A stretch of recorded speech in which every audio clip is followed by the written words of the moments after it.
here we go, everybody. Good afternoon, everybody. Welcome back to the stream here. I certainly hope you guys are doing okay today, because I'm doing pretty good myself. It is Wednesday. It is 1 o'clock. So that means we're playing some Planet Coaster today. Now, before we actually begin, I do want to bring something up. I did mention last week that I was going to get something kind of exciting on Saturday, and I actually finally got one. I'll tell you a little bit of the story about it. And so, a lot of you know that I used to work for Cedar Fair. I worked for a place called Kings Island. And my area that I covered was actually near the Vortex. And if you're a big fan of the Vortex, you guys know that the Vortex, unfortunately, was torn down last year. But yeah, I spent countless hours around that ride, through the shops, and from the food service side. I worked, it was kind of funny that I worked both areas rather often. Well, this Saturday, I actually had the opportunity to, I actually had time to actually go over, and they were actually starting to sell some of the pieces of the Vortex. And, spent over there, spent 20 minutes trying to get into the park, and then another 20 minutes waiting to get the piece itself. But if anybody has not seen it yet, I actually have it right here. So here's the piece that you got. You see here, it's got a nice Vortex logo. If you can't read it, it's a little hard to read. I'll put it up a little bit closer. But I can read it for you guys. It says, this track slice from the Vortex roller coaster at Kings Island Amusement Park, April 11th, 1987 to October 27th, 2019. This is what you actually are getting. This is the actual piece itself. And you actually can see on the very top here, you can actually see where the wheels went. You actually can see, if you actually look at this kind of up close, you can kind of see that it has got some rust. It's got paint chipped off of it. They painted this thing multiple times. It always was, I think, orange and purple. Stuff like that. So, and this thing, you see, it's a 1.5 inch slice. It's probably 8 inches in diameter, maybe, give or take. Oh, here's the back of it as well. Actually got the cool Vortex there. 33 years of thrills. And this probably weighs a good probably 10 pounds, 12 pounds, something like that. So, I mean, it's got some hefty weight to it, which I guess makes sense, because it needs to support a roller coaster car, and, the whole train and the people riding on it. But yeah, this is actually what I base Shockwave after. So, I actually have Shockwave up in game. So let me pop that open here. So there is Shockwave. And put the piece back up here. I actually have it just above my desk. I got a nice shelf. I actually have a little model of the coaster as well up there. But here we actually are in the park, and I can show you. So that piece, you saw how it was just a circle. If you actually look at the coaster itself, let me go over here, because this is actually, if you were curious where they actually got that section from, it was actually in this turn right here is where they actually got it from. So you actually can see they actually do model in the game here. You can kind of see both on the top here and on the side, they have these rubbing points. This is actually what I have. This is actually a slice from the actual track that the coaster ran on. So to me, I waited probably about an hour to get that in total, getting into the park and stuff like that. But it was well worth it. I had so much fun on Saturday, even if only like an hour, But it was just so much fun to actually be able to get a piece of a coaster that I've loved for, I don't know how long, and how many rides I've rode on it, and how many times I've sold merchandise or sold food around it. It was just a fun time. But today, we are working on our park. Now, if you weren't here last time, fair, happens sometimes. Last time, we were kind of on a little bit of a wayward journey.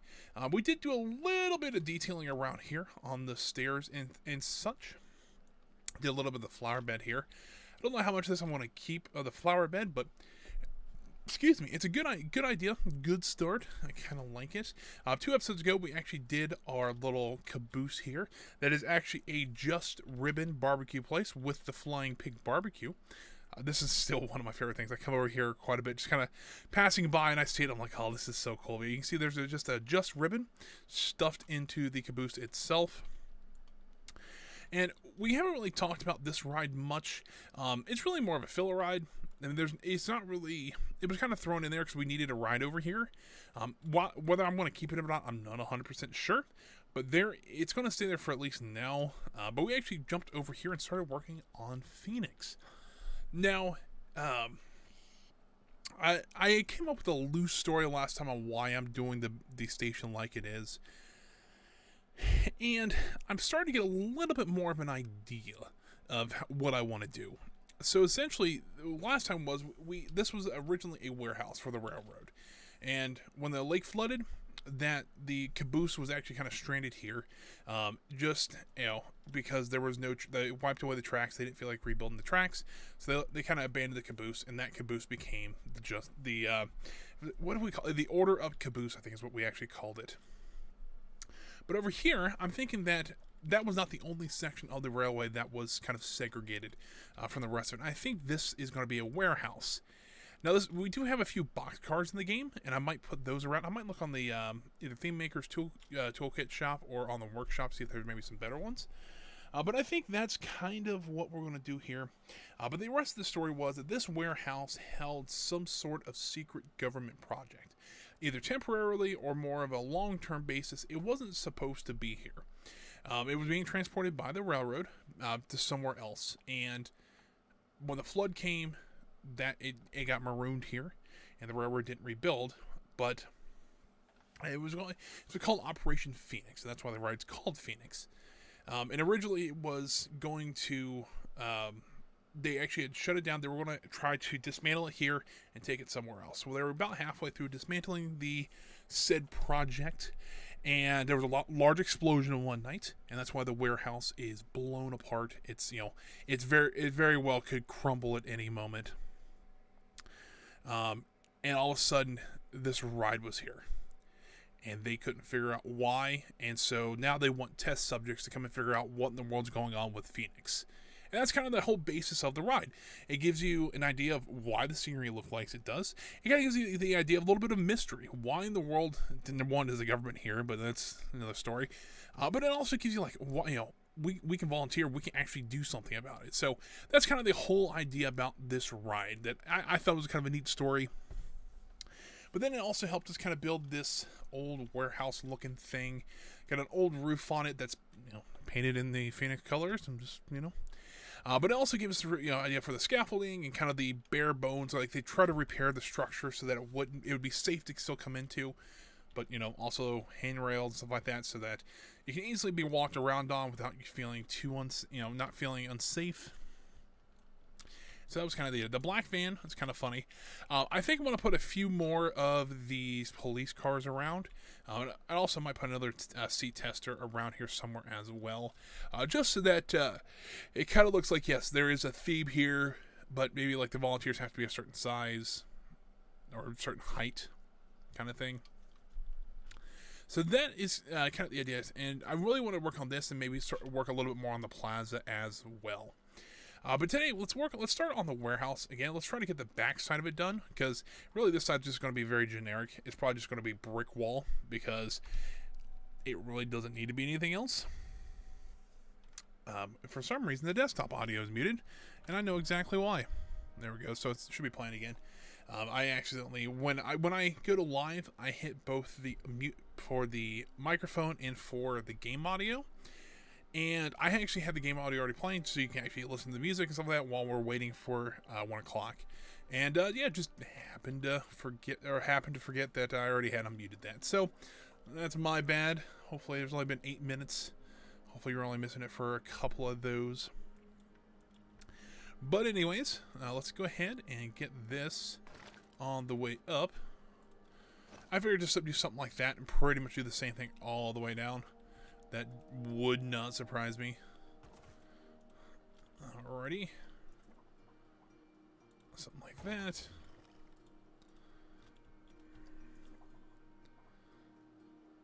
And like that.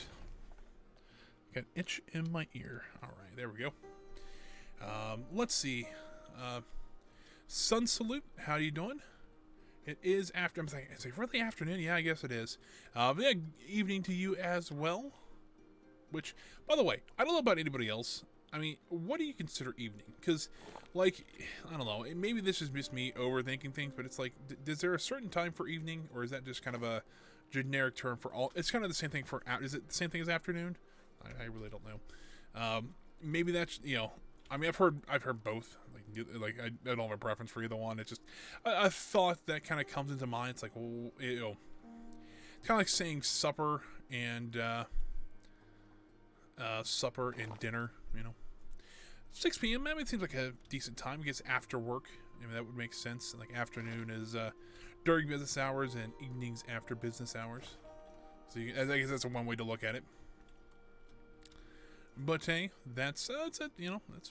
That's fine with me. It is a crisp 1 in the afternoon for me.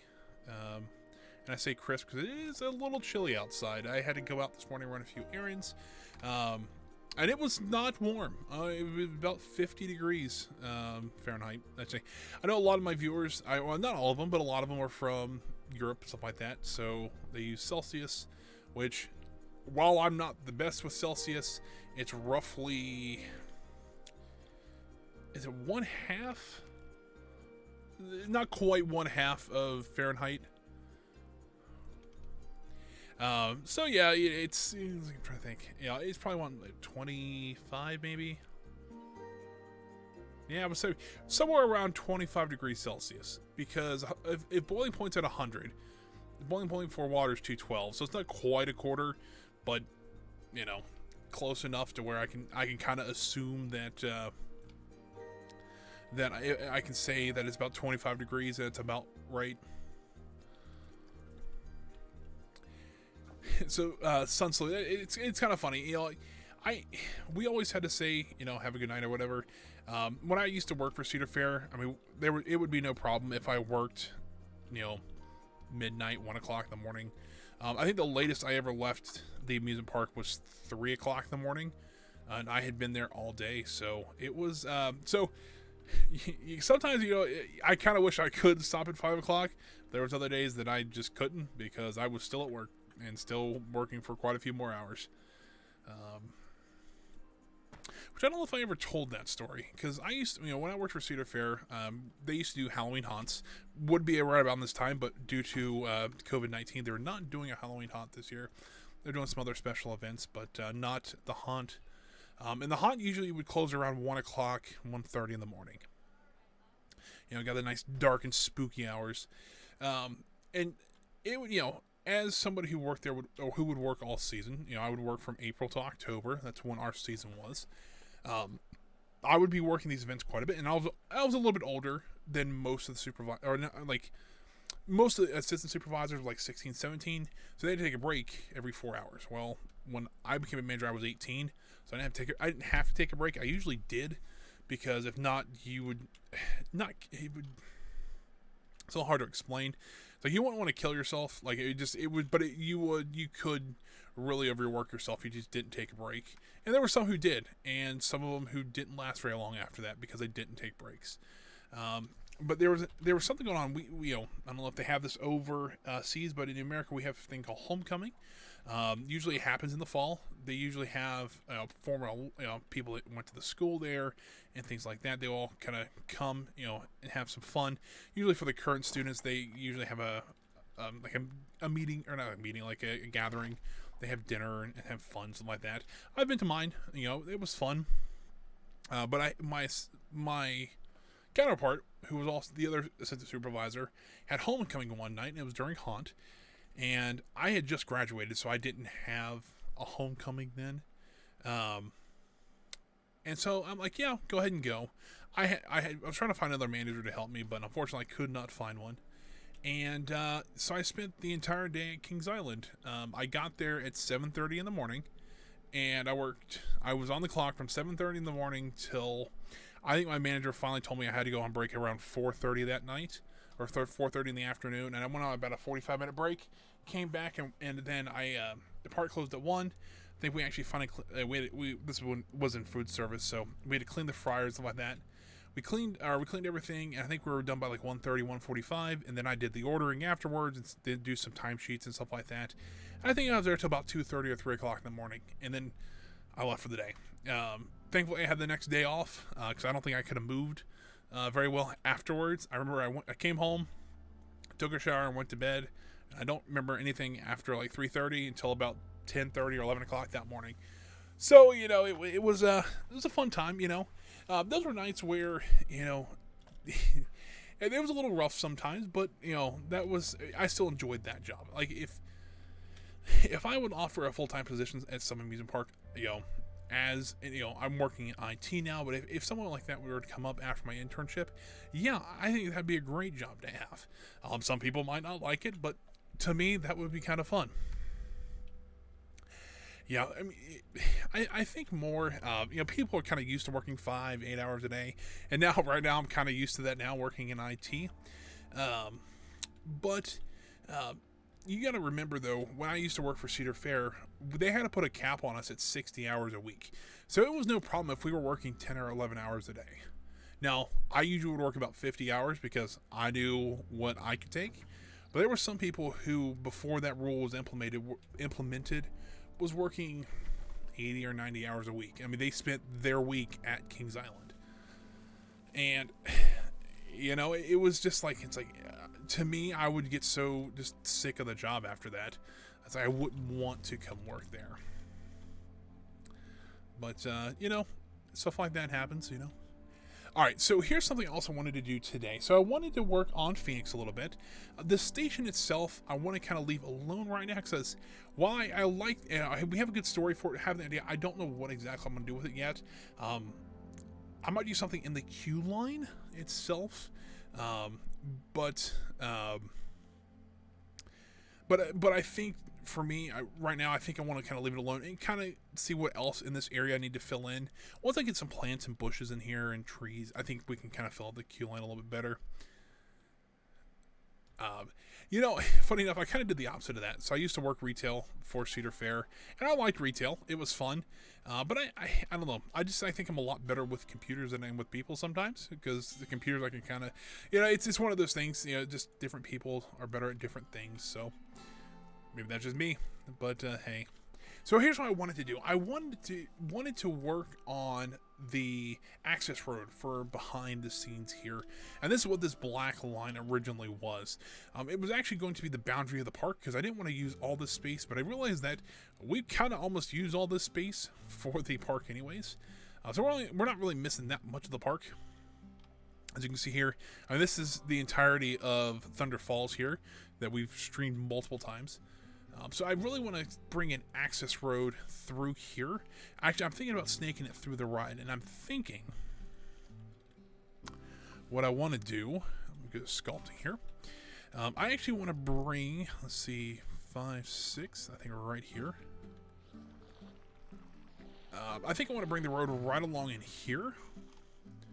Somewhere like that. And I think I want to bring it kind of through here and probably flatten this area out a little bit more and then bring it straight out here. Like maybe at one point that this was the access road, like the original access road, but when they put Phoenix in, they had to redo the access road. And I'll be honest with you, this actually happens quite a bit in amusement parks. I know when they put in like things like Mystic Timbers and Banshee at Kings Island, they had to redo quite a few roads behind the scenes that you didn't see. Because they're kind of right in the middle of where those rides went. So what I'm planning on doing is kind of doing something like this. And I think we can kind of rejoin it. Do we actually want to skip this entire thing here? I think we do. I actually kind of want to cut it through here. This is kind of just an arbitrary path right this second. Until I can get a better idea of where I want to put it at. I don't want to make a tunnel. I don't think a tunnel is the best way to do this. But if I do something like this, kind of bring it across like this. I'm going to have to go downhill a little bit. But we're going to pull this out. I want to pull it out a little bit. I want to push it. Let's pull this back out and we'll kind of slope it a little bit more. Maybe if we can bring... Now, if you guys have watched this channel at all, you know I am not the best with terrain work. So let's see if we can kind of smooth this out a little bit more here. I kind of want to see where this comes out at. Like, if we just go straight across here, how much of a rise do we need to do? And it is quite a bit. All right, well, see if maybe something like this, we can kind of cut it like that. We can put a small retaining wall along here just to make it look like we're trying to keep the dirt up on this hill here. Because, yeah, especially on a hillside like this, erosion would probably be a big thing.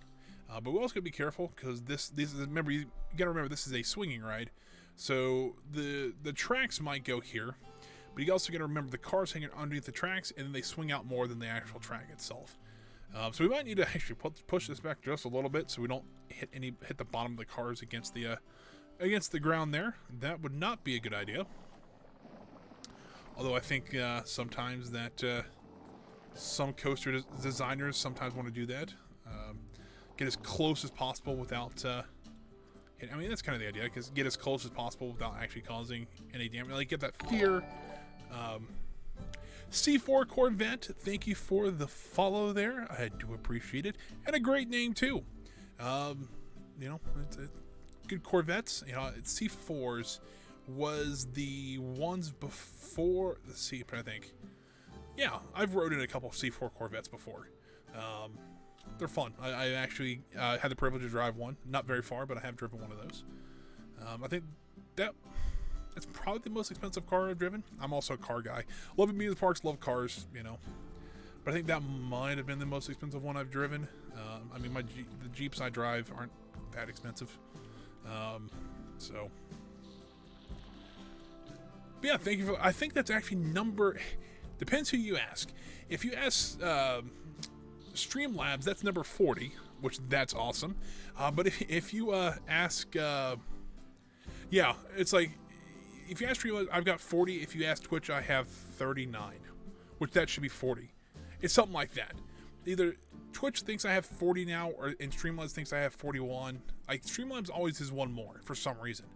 Why that is, I have no idea. But either way, I do appreciate it. That's very cool. 1990s. The 1990s, though, for cars, some of them were a little odd. I'm a big Porsche guy as well. The Porsches in the 1990s got weird, a little weird, like towards the beginning. Towards the end, they kind of figured it out. But the 90s Corvettes were neat. They were, you know, now, fair enough, they were getting away from the Stingrays, which I was a huge fan. Like, I like the Stingrays. I actually saw one today when I was running errands. But you know, I think it just took a little bit. I mean, the C4 Corvettes I think are very nice as well.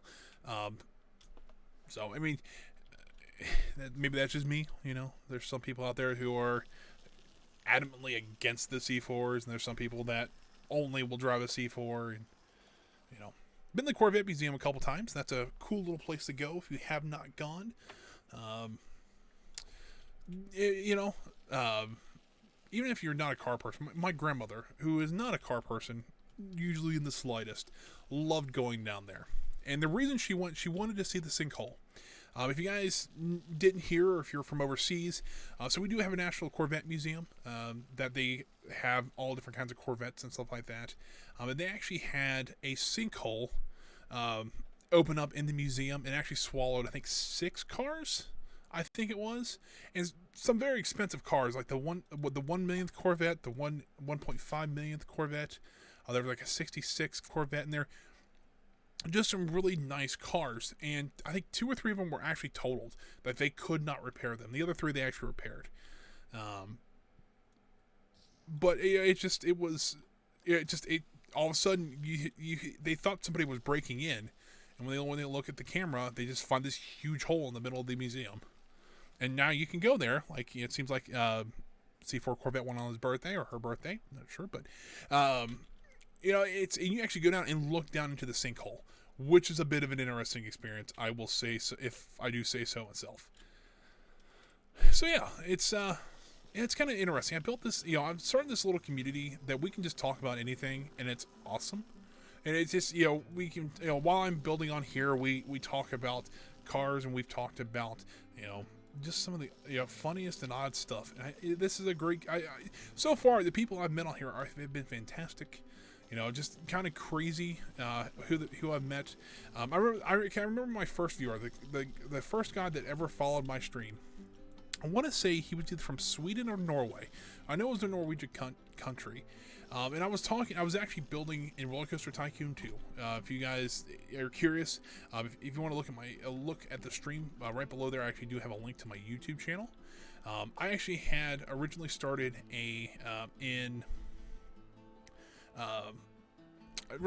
playing Roller Coaster Tycoon 2, And then I switched over to Planet Coaster after a little bit. I kind of ran out of scenarios there.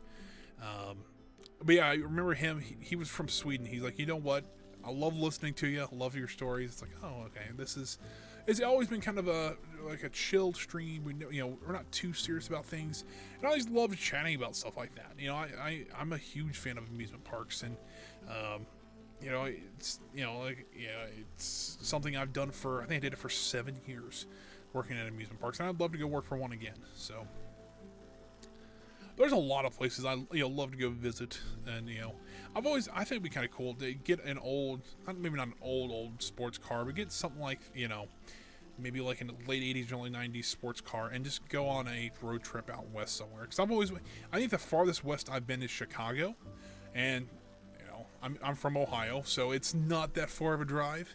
I think it's maybe 6 hours. I took a bus I took it with my senior class in high school. That's the farthest west I've ever. Well, I guess I've been to Missouri. I think that's actually now the farthest place. I went there last year. I think it's kind of the farthest place I've been west. But that's I've always wanted to go out west. I've always wanted to see Disneyland because I have never got to see that. I'm a huge Disney fan. I've always wanted to go out there. I'm also while working for the amusement park, I did study civil engineering for 2.5 years. So I'm a big fan of like transportation infrastructure and stuff like that. There's a bunch of like transportation museums out west that I think would be kind of interesting to see. So go see like the big boy locomotive and the daylight and stuff like that. Just maybe take like a week and just travel out there. I think it'd be kind of fun. But as you can see here, I've kind of reconnected this access road up now. So you can see here, I think that looks pretty good. I'm going to have to fix this end here because it still looks but I think the rest of it looks decent enough to where I think you could take a truck down here pretty easily. You know what? We can even get a scenery truck out here. Truck. And I think I'd switch over to all. I don't want to take the box truck. I see the box truck chassis. There we go. You can see here, we can easily put 2 trucks on this road with no problems. And I think that's okay.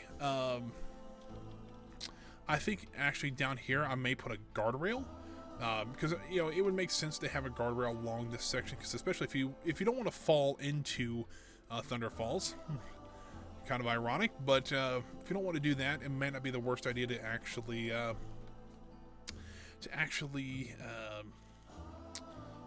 put some guardrails and stuff like that up here. I think especially like right in here. And we may even have it falling over a little bit, like the earth has eroded away a little bit and it's starting to fall into this area. Because areas like this, while most of the parks would spend their money on things that I guess would see, the infrastructure still had to be taken care of. But it was still kind of lackluster sometimes at best. I know when I worked for Student Fair, I think the phone system. I remember the phone system. The 8 months I used to work I worked in the office for a little bit. The phone system they still use was like handheld phones from maybe the early 90s, and this was late 2000s when I worked there. Actually, early 2010s. And so you're talking a system that's almost 20 years old and that they were still using. And I think finally, after I left, they got a new phone system. But sometimes it's like it's stuff like that, and I kind of deal with that now in IT, that you don't make any money off. Like there's no way to make money back on stuff like that. But it's essential that you need stuff like that. C4, I actually have been to Dollywood twice. I went once when I was younger, maybe about 13, and then I went recently, maybe 2 or 3 years ago. Unfortunately, I haven't got to ride the Lightning Rod. I think it's the new one. I haven't got to ride that one yet, because the time I was actually down there, it was closed for maintenance. I'm like, oh, that sucks. But like, I've rode Mystery Mine. Haven't rode the Eagle one either. That was closed when I was down there, unfortunately. But yeah, I've been down there twice. That's a really neat park. It's a really odd park. I'm kind of used to parks that, Kings Island has a pretty well laid out system. And same with Disney. Most Disney parks are laid out the same way. They kind of have the hub and spoke. Kings Island has what they call the four-leaf clover design. And also, I've seen this kind of situation at Silver Dollar City, because I actually went there recently as well. Those parks are just kind of laid out. I think they just kind of drew some lines on a napkin, and they're like, yeah, that'll work. And that's how they laid their park out. I'm not saying they're not bad laid out, but to me, I guess I've come from a place where everything is very neat and organized, and now I went to something like that. It's like, oh, this is a lot different, but it still works. It's fine. But yeah, Dollywood, actually, I remember Dollywood had one of the when I first really got into coasters, one of the first big ones I rode. So I rode the Vortex I talked about earlier. That was one of my first big coasters. And especially if you're around from where I'm from, that's usually your first big one besides the Beast, which is also at Kings Island. And then, so I'm like, okay, I want to go try something else. And so we went to Dollywood, and I actually rode the Tennessee Tornado, which is also made by Arrow. If you guys are familiar, Tennessee Tornado it's not a clone of the Vortex, but it's made by the same company called Aerodynamics. And that was an interesting ride. It was a little faster than the Vortex, but still fun nonetheless. It was I think it went a little bit faster. It was a little bit taller, but wasn't as long. It didn't have as many inversions. So, stuff like that's always kind of, that ride I remember very well. I really enjoyed it, because I remember, the Tennessee Tornado actually has a little bit of an odd system. So when you get up to the top of the chain hill, you're going up, and then you kind of drop like maybe 10 foot. And I remember sitting next to my dad, and I remember him yelling, "Oh, that was nothing." And then if you know the ride at all, you kind of know what's coming up. And it does like a 270 loop, so it's actually going underneath the track you just was on, and it's almost straight down. I remember him yelling, "Oh, that's something." And then you drop down the first hill. I remember that so well. And it's just stuff that, I would have probably never had thought about that unless someone brought Dollywood up. So, yeah, it's like I have some great memories going to amusement parks like that. And this is maybe why I enjoy, working in games like this or working at them. So, but yes, to answer your question, I have been to Dollywood. So, yeah, I think this works pretty well. I think we need to actually do some like little details. Maybe do some, hit the escape button too many times. I think I have some concrete barriers I want to put here and on the other side, just to kind of show that for any park employees that might be coming down through here.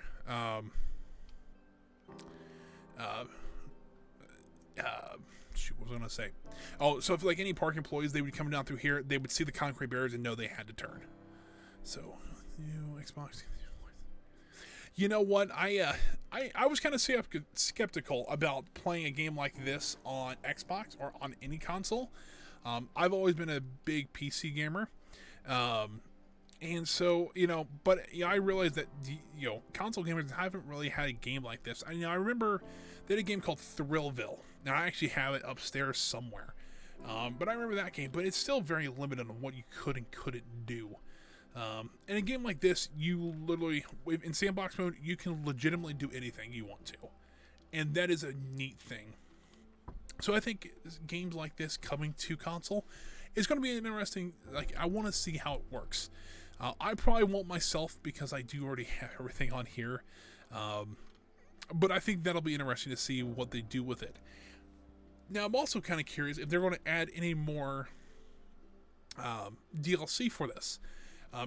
Because after they released Planet Zoo, that might be a scenario I'm looking for.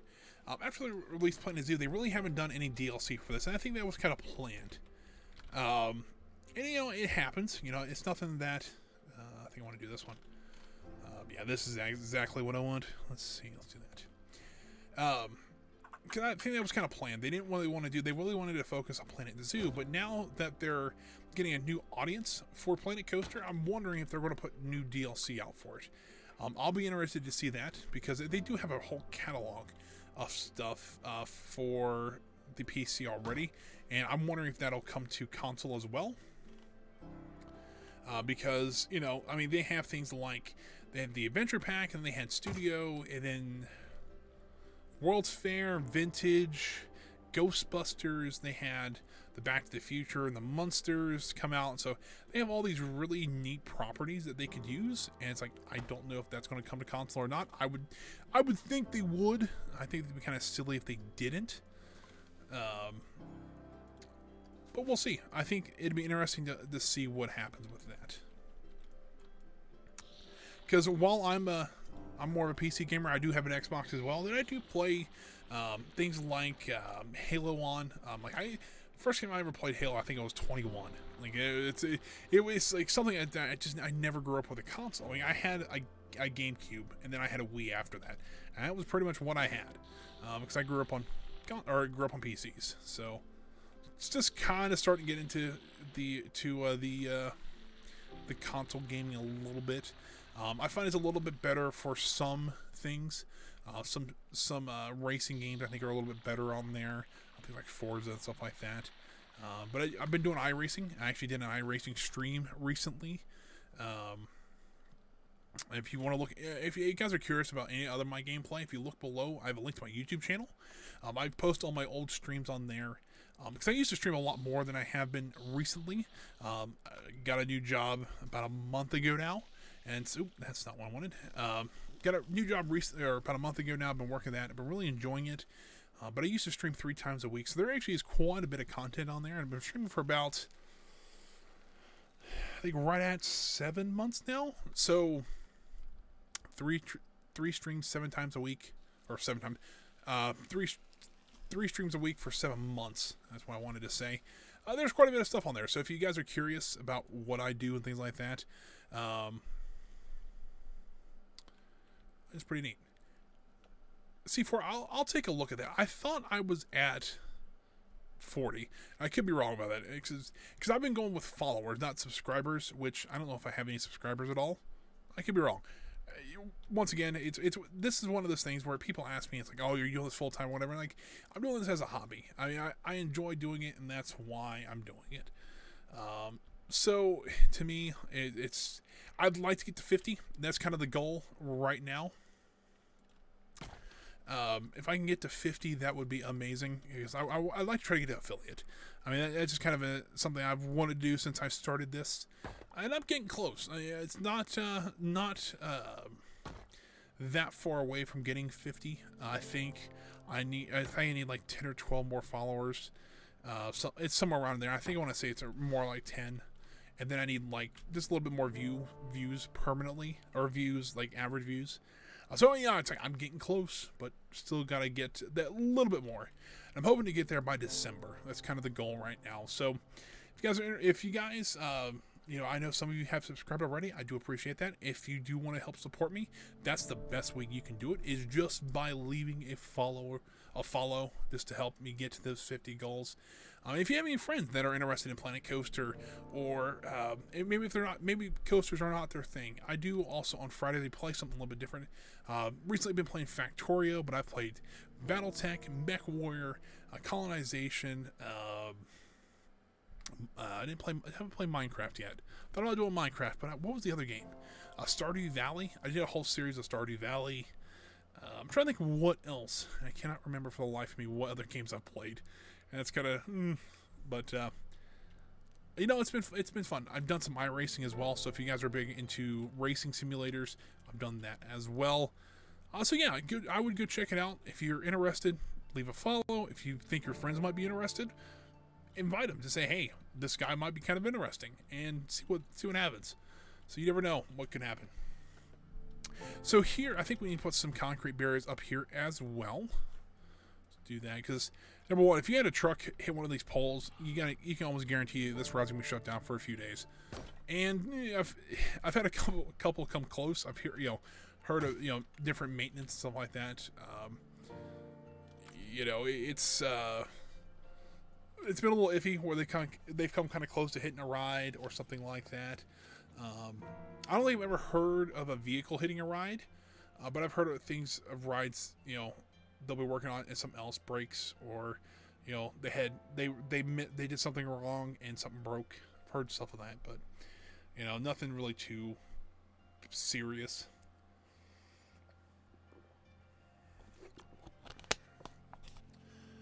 But there has been some, while I was there was a couple emergencies, like from the rides.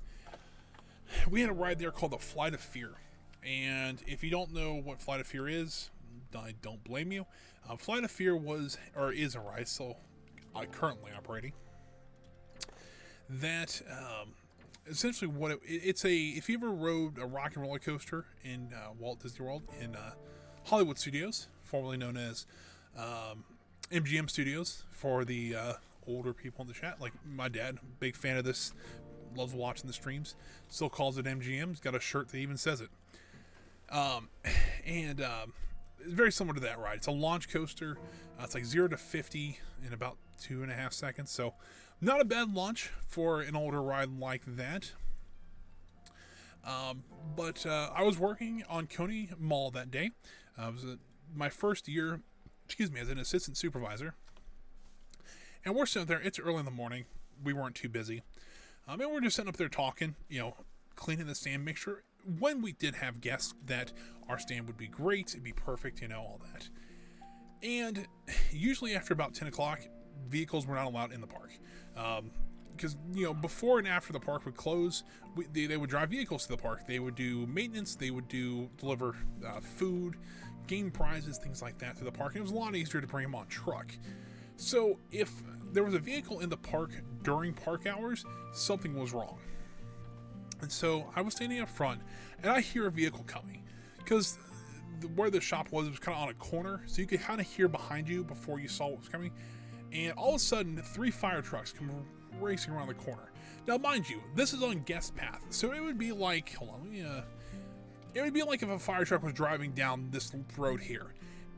Totally out of the ordinary, and there was guests in the park.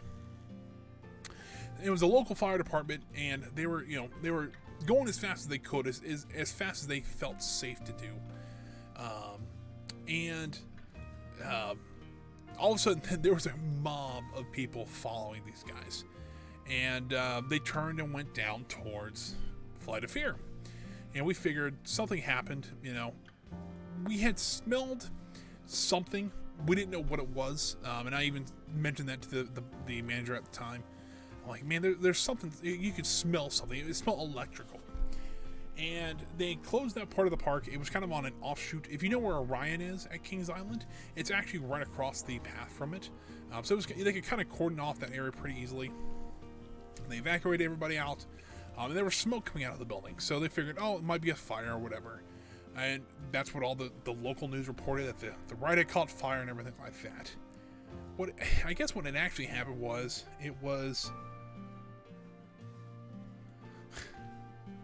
my dad just texted me something. It reminded me of a story of his when he used to work at Kings Island. So we knew something was wrong because it was just out of the ordinary and things like that. And what had happened was to launch the coasters, they actually use electric motors. Disney uses magnets to launch theirs. We use actually an electric motor attached to a cable so essentially, if anything really. So this is the coaster car itself. So my hand is the coaster car. It would have some sort of hook on the bottom, so that'll be my thumb. And so they're going to launch them this way. They would have a shuttle essentially attached to this cable that would latch into there and then accelerate it to 50 miles an hour or whatever fast, and it just push it along. What had happened was that electric motor had started going out, and it started drawing more and more amps, because as electric motors wear out, they draw more amps to keep going. There's more resistance there and things like that, to the point where they actually think overheated, and that's all the smoke you saw, just heat and dust and stuff like that was in the electric motor itself. People thought, though, they saw smoke, people were being evacuated, they saw fire trucks, they assumed it was a fire. And that was not the first, and that was the first time it happened. It happened twice in the same year. And the second one, I had just left work when it happened, so I was not there for that one. So after that, they come to find out, they actually have 2 launch coasters at Kings Island. They have Flight of Fear, and then one they used to call it the Italian Job, now it's called the Backlot Stunt Coaster. Both of them are launch coasters. They found out with the damaged motor, if they launched both of them at the same time, they would overheat one of those engines. and most of the time it was Flight of Fear. So apparently what they had to do is they had a radio that just was connected to those two rides just to make sure they didn't launch at the same time. And that was how they fixed it. Nowadays I think they replaced the motor so it doesn't draw near as much electricity so they can launch them both at the same time. So, but stuff like that does happen. My dad texted me. It says there's only two reasons they would drive to the park: if there's an emergency or someone screwed up. And if I remember correctly, my dad was a manager over at Kings Island in the early 90s before I was born. And he was driving what we call a Cushman. And a Cushman's a little bit bigger than a golf cart, but a little bit smaller than an actual vehicle. They're usually gas powered, stuff like that. So it's nothing crazy. And it's not quite a side-by-side. If you know what a side-by-side is, think something like that, but more, it looks like a golf cart, but has like a 2-cylinder engine. Such as what they were. And he's flying down, I think he said he was either flying down Coney Mall or Rivertown, which is another section of the park.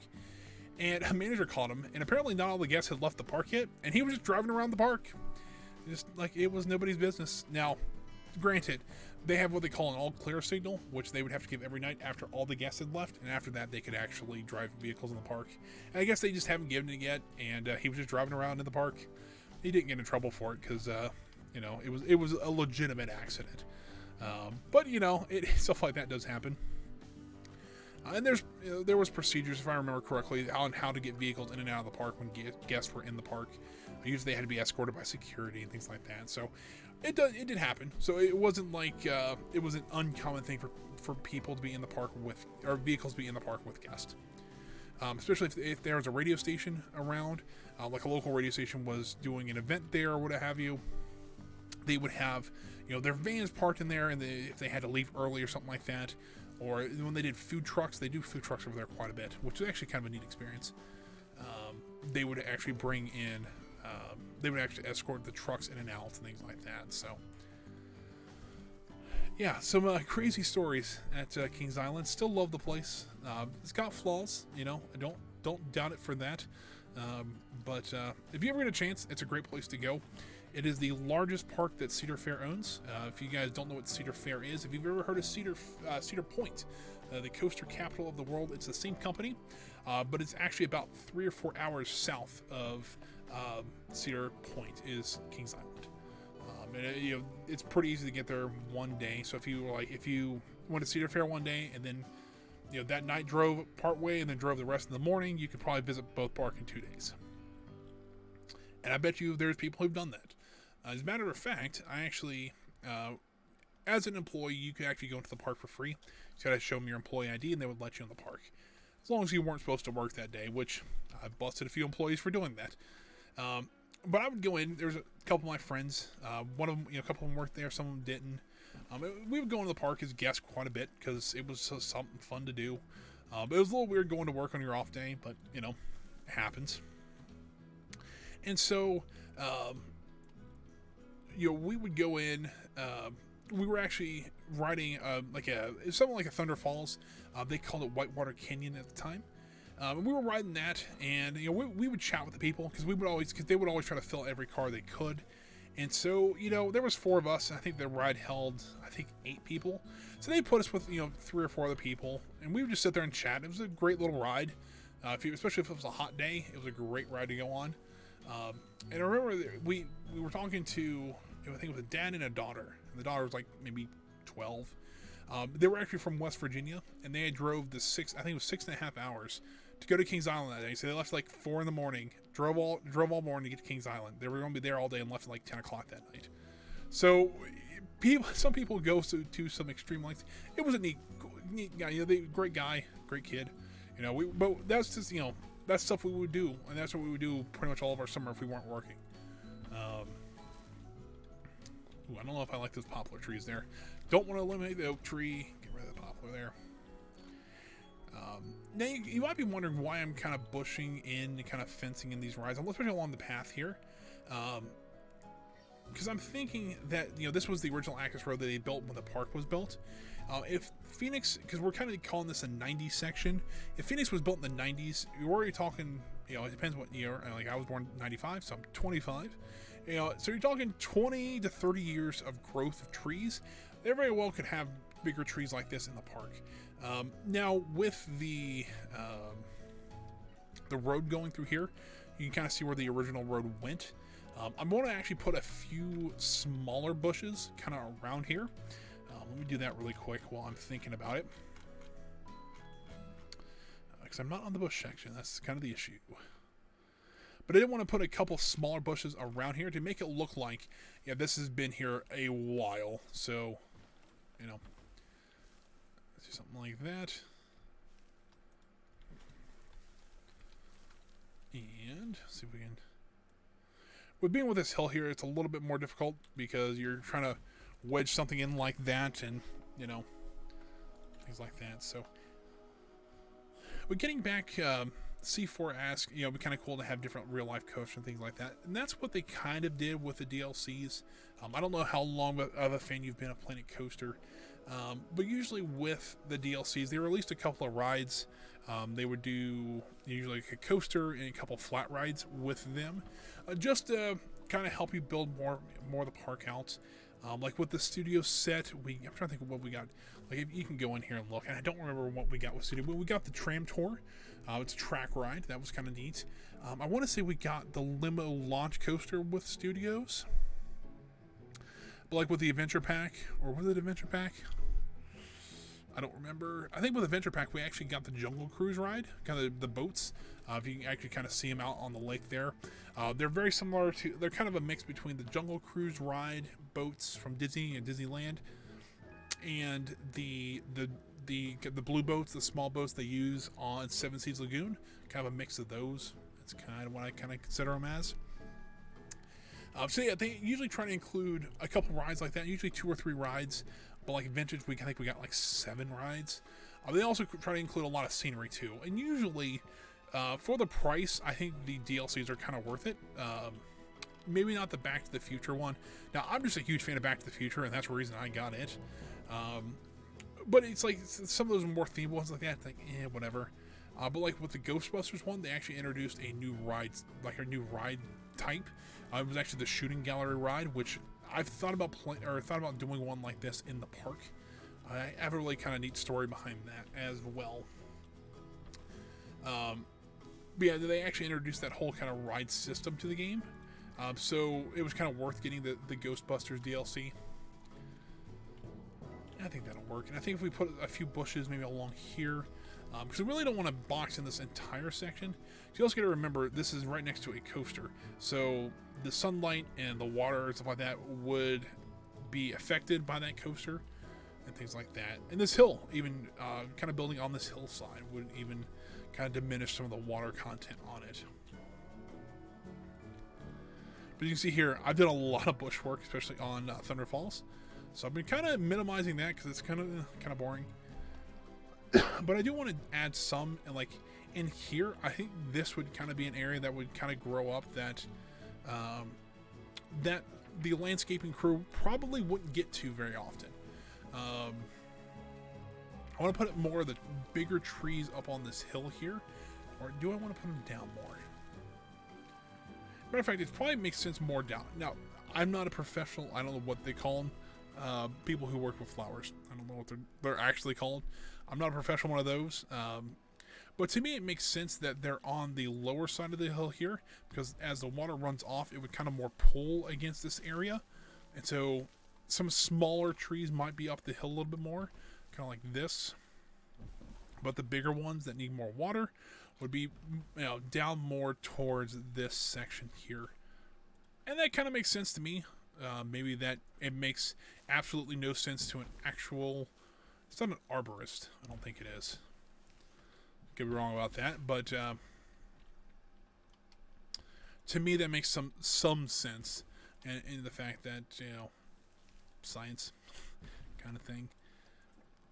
So yeah, let's just kind of... I kind of want to fill in a little bit more. I might do some of this off stream as well, because while it's good to see, because I always think like plant work, stuff like that, if you do it right, it can look amazing in games like this. But it's also very monotonous, and it can get very repetitive and boring. I'm not saying it doesn't, but you got to do it sometimes. But I feel like if I do some of this on stream, I can do the rest of it off stream, so you guys get a feel for what I'm trying to go for. And then after that, I can kind of just come back in here and kind of do some of this work that's a little bit, a little more monotonous, and so we can do some more exciting stuff on stream. And I did want to work on Phoenix today. That was kind of the goal, and also want to work on maybe do a little bit later, do some on the food court as well over by the Gondola station. Let's do some trees in here. Maybe even do a dead tree if it's not too big. Do something like that. Maybe that maybe that tree got infected with something and needs to be cut down. Because stuff like that does happen, it's unfortunate, but it does happen. I'm talking a lot this episode, I kind of realized, but some episodes are like that, it's, especially if we get a lot of chatty people, which is awesome. I love chatting with you guys. I can sit here and do this all day. Like, I've sat here before and played Planet Coaster for 7 or 8 hours before, when I didn't have a job, that is. But there is it makes, I think, a little more enjoyable when there's people to share it with. So I really do appreciate you guys being here. I'm glad you guys are enjoying this stream as well, because it's neat for me to see that people are enjoying it. That's one of the reasons I do this. Because originally when I started this, I did this as a hobby, because I've always wanted to try it. I never really thought I could do something like this. I had the equipment to do it, just from other things, from playing with friends and stuff like that. I had the microphone I got on sale, and it was kind of just sitting here. I wasn't really doing much. I'd break it out every once in a while to do stuff, but it's like I had the equipment. Why not give it a try? And with kind of being a lockdown, that was very early coronavirus time. I had plenty of time to do it, and I still was looking for a job, but at that point it was a little difficult to even try to find one. And so I started this. It was kind of fun, started like kind of gaining momentum in April and May when I really started doing this. I did this 3 times a week. I would kind of just constantly play a few different games, mostly older games. Planet Coaster, no, it's actually probably the second newest game I played. Actually, it's probably not even that anymore. Actually, Planet Coaster, once it started on the stream, it was fun, but I played the new Mech Warrior game for a little bit. That was really fun. I enjoyed playing that. Still struggling, trying to figure out what in the world to do with that game. And if you've watched the streams, you kind of know what I'm talking about. But I tried to play through the campaign. I am like 2 missions short of beating the whole thing, and I cannot get past this one level. And it drives me crazy, but for some reason I just cannot figure it out. There's a little tree cluster, though. I kind of like how that's come out. Now, I'm kind of curious, do I want to put some trees, like some smaller trees, not massive ones, but just some smaller trees inside of the road to make it look like they're, the nature's kind of taking this hillside back over. I think that might be interesting. Let's try it. Like, worst thing we can do is delete it. So I do want to kind of bring up these smaller trees like that. I don't want anything massive, but maybe it can look like it might be a little bit thick there. But what if we do something like that? Kind of get the idea that yes, there was a road here, but we don't use it anymore, and it's been blocked off. And now we're kind of letting nature take back over because we really don't have a plan for it. There's parts of Kings Island like that. There is, especially if you go into some of the back sections of the park, you can kind of see where they kind of let stuff go. There's maybe some fencing there at one point, and they're starting, it's starting to be overgrown and broken up, and they just don't keep maintenance up on it because they don't think they need to. And I guess in some cases that's true. But in other cases that it may not be the brightest idea in the world. I think I kind of like that. Make it look like maybe if we run a few trees or bushes along here as well, kind of make it look like this whole section is broken up, and so it kind of gives you an idea of where the bushes came from. Maybe it actually came from the hill here, and I'll probably do a little bit more around here, because I have a feeling, let's see, where would the ladder be for this ride?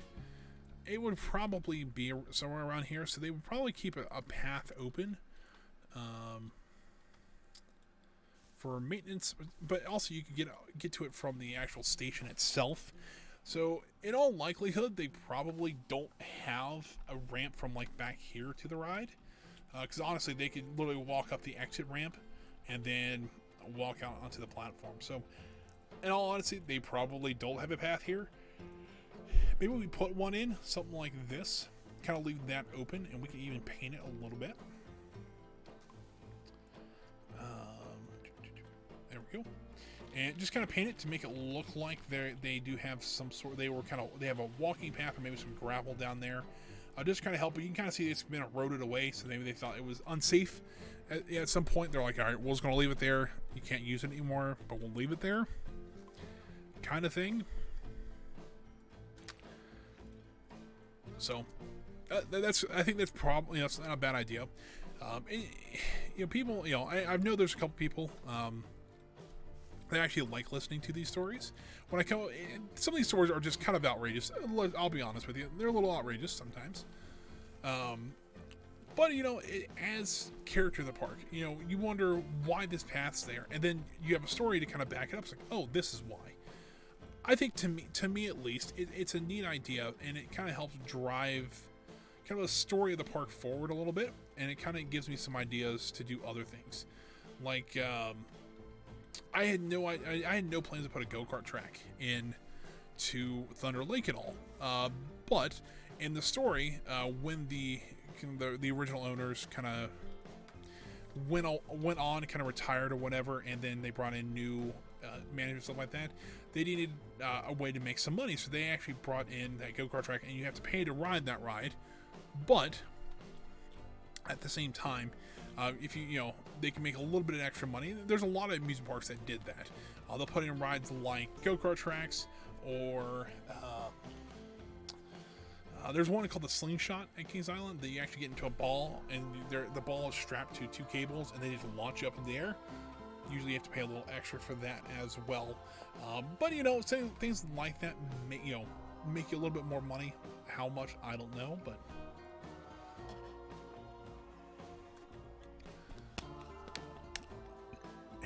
so maybe that's just me, and maybe just a thought I had. All right, so I think so far, voice is starting to go well already. It's only been an hour. Well, that's just great. I don't know why. I guess if I talk way too much, it seems like my voice is like, yeah, we're done. We're just going to be done for a little bit. It happens. I've been trying to get better. I think it's gotten a lot better since when I first started here, or first started doing this. It's gotten a lot better. So maybe that's just me, but it happens.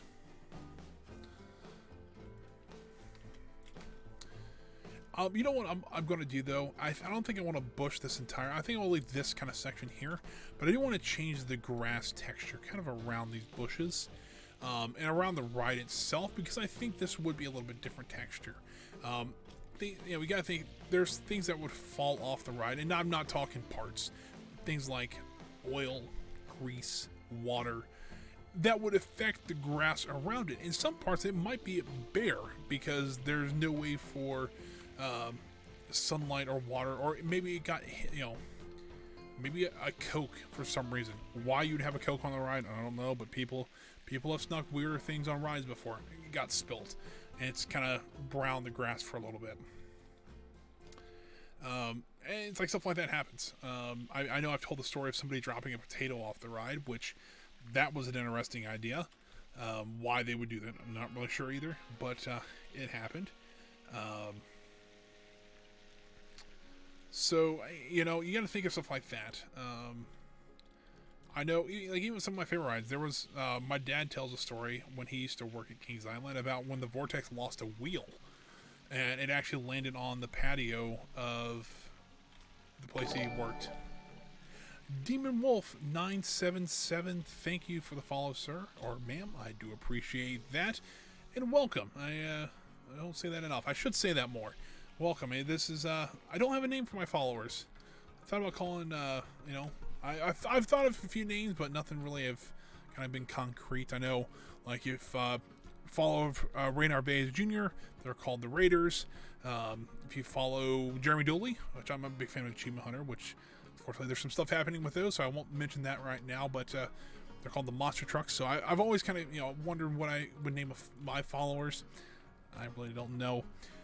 But hey, if I did my math right, which we can figure out later, you should be number 41. So we should only need 9 more people. That's awesome. You know, we're getting to the point where it's like, I didn't think I would ever get to this far, I'll be honest with you. And it's really neat to see. And we're just that close to getting to 50. You know what I should do? If I reach 50 followers, I will create a fireworks display for Thunder Lake. That is kind of the 50 follower celebration. I think that'd be fun. I've never done fireworks in this game before. So it might be a 3-hour struggle stream of me trying to figure out fireworks. If you want to see that, I need 9 more followers, give or take, and then we'll figure something out. I did want to do a fireworks show here, and I think it'd be kind of cool to do a 50 follower fireworks show, and that's a mouthful. Anyways, let's get back to the game here. If I can get this, the one thing it kind of sucks about this game. I have a really good computer, but even this game can take a toll on my computer. And I love watching the park work. And maybe that's just me, you know, spending so much time in one. But to me, I want to see this, you know, I want to see people riding the rides. I want to see people walking around, getting food and, you know, watching a show and stuff like that. My dad just thought of a name, and I could not figure out for the life of me what he meant, and I just figured it out.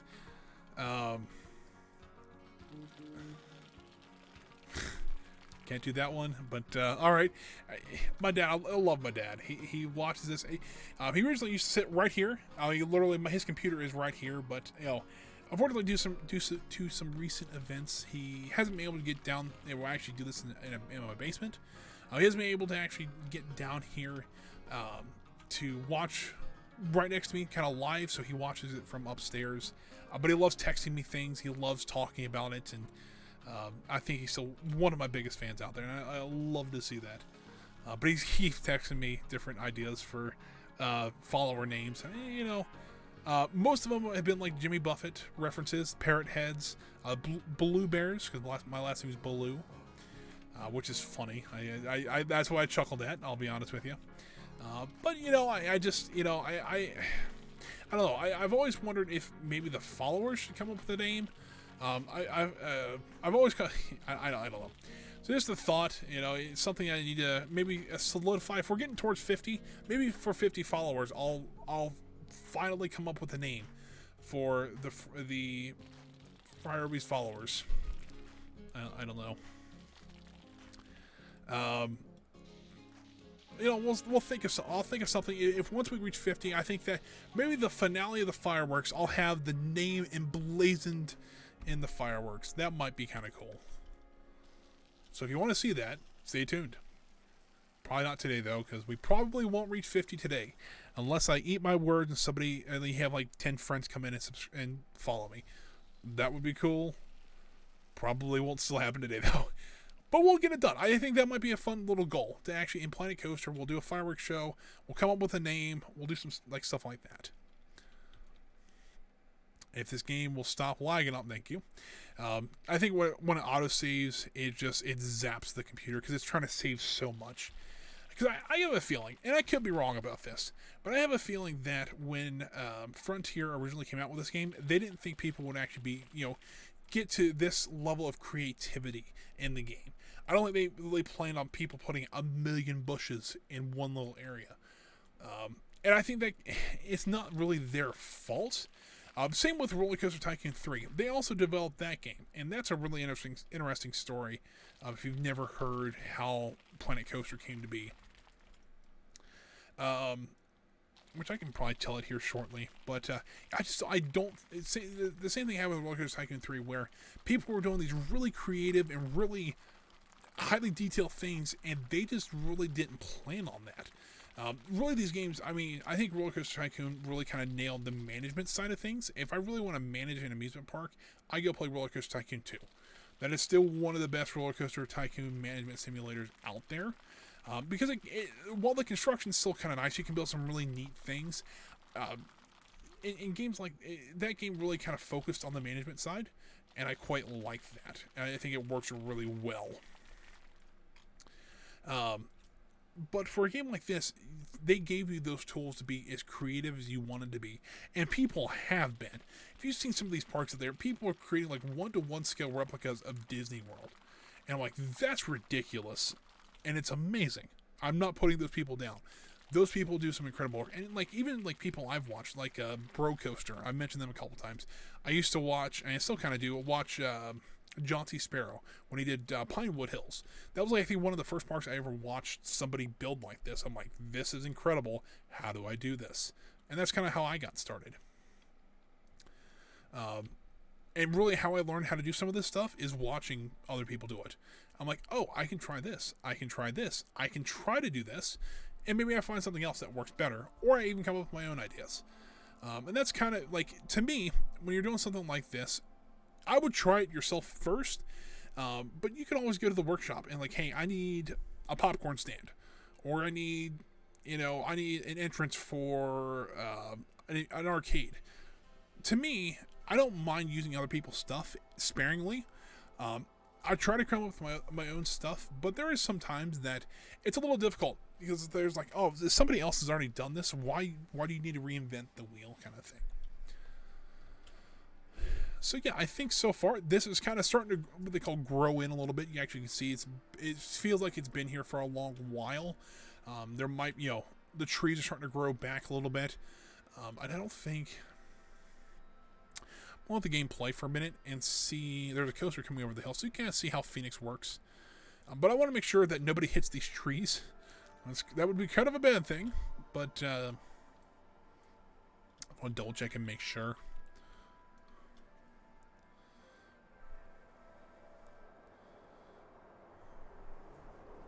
It looks like the clearance is fine on those. Yeah, I mean they're getting a little close, but an older ride like this, they might kind of push aside a little bit of these things. It's like, oh cool, it's just a tree. If it's not hitting it, it's fine. Once it starts hitting it, a little bit different story. So let's go back here. I want to add just a little bit of bushing in here because it really doesn't need much. But just a few bushes, I think, will kind of help tie this together a little bit better.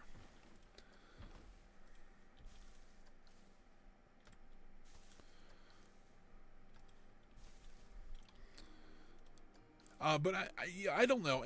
Maybe I'm a little wrong about this. But if you guys know a little more of the story, you can kind of tell this as well. But if you've ever heard of the story of how Planet Coaster came to be, it's a really interesting story. And it kind of shows what happened to Atari, if you're kind of curious. So, the original Roller Coaster Tycoon games, Chris Sawyer, who is apparently one of the best programmers out there. I mean, just legitimately one of the best, out there, period, I guess, for video games in like the late 90s, early 2000s. If you don't know, I mean, he did Roller Coaster Tycoon. He did Locomotion, Railroad Tycoon, or the original Railroad Tycoon, which I think was actually called TTD, Transport Tycoon Deluxe.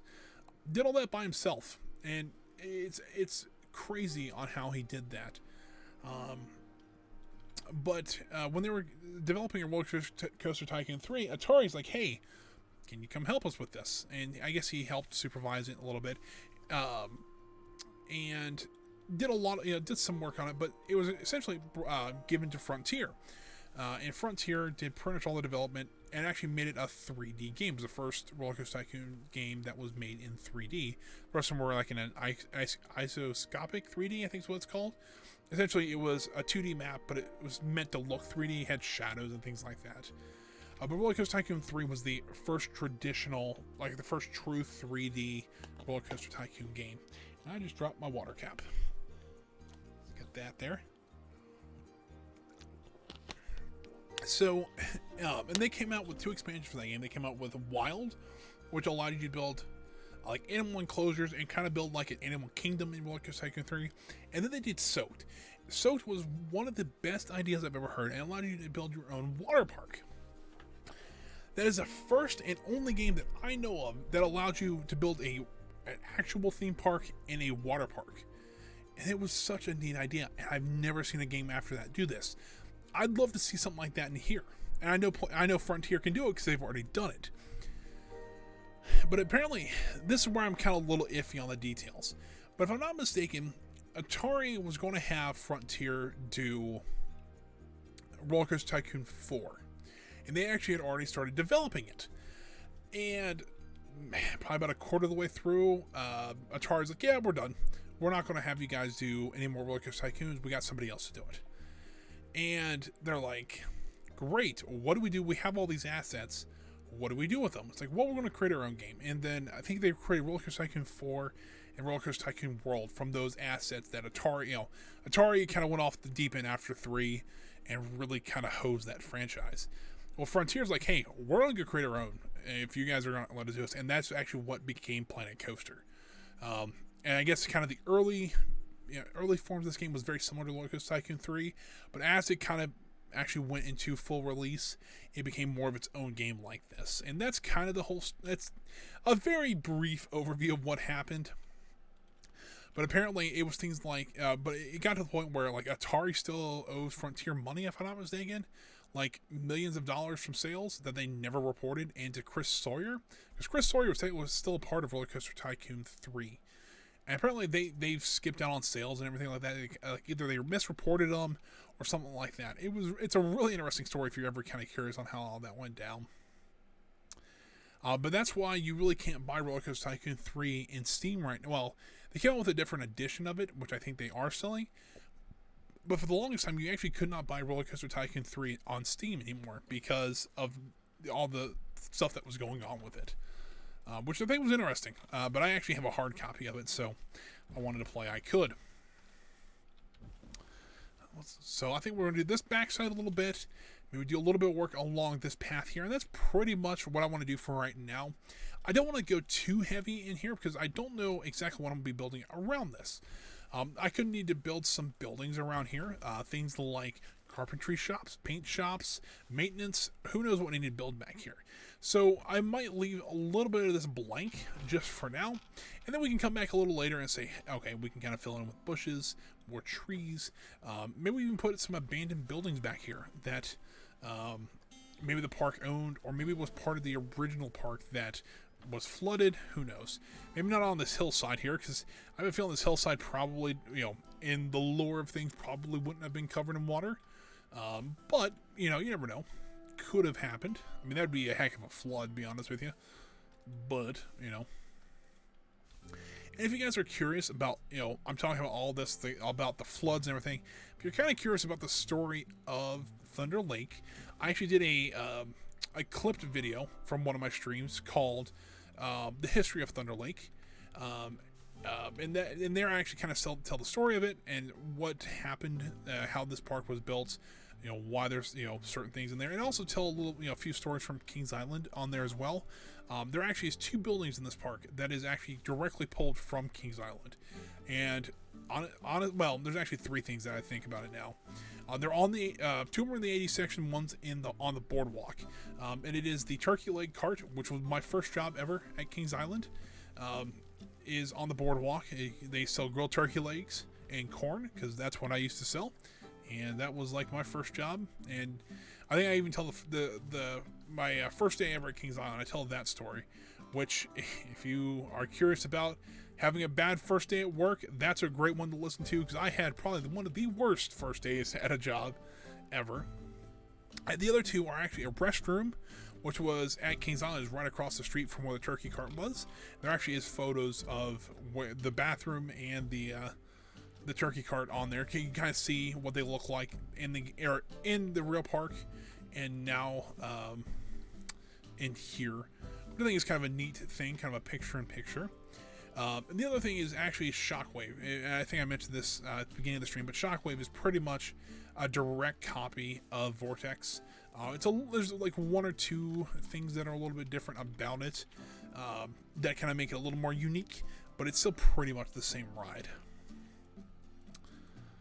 So I think I can probably actually finish this bushing area here, and we finish this off. I think because we're only gonna come probably down to here with the bushes, because that's where the other road would come in at. And I think we'll be just fine here.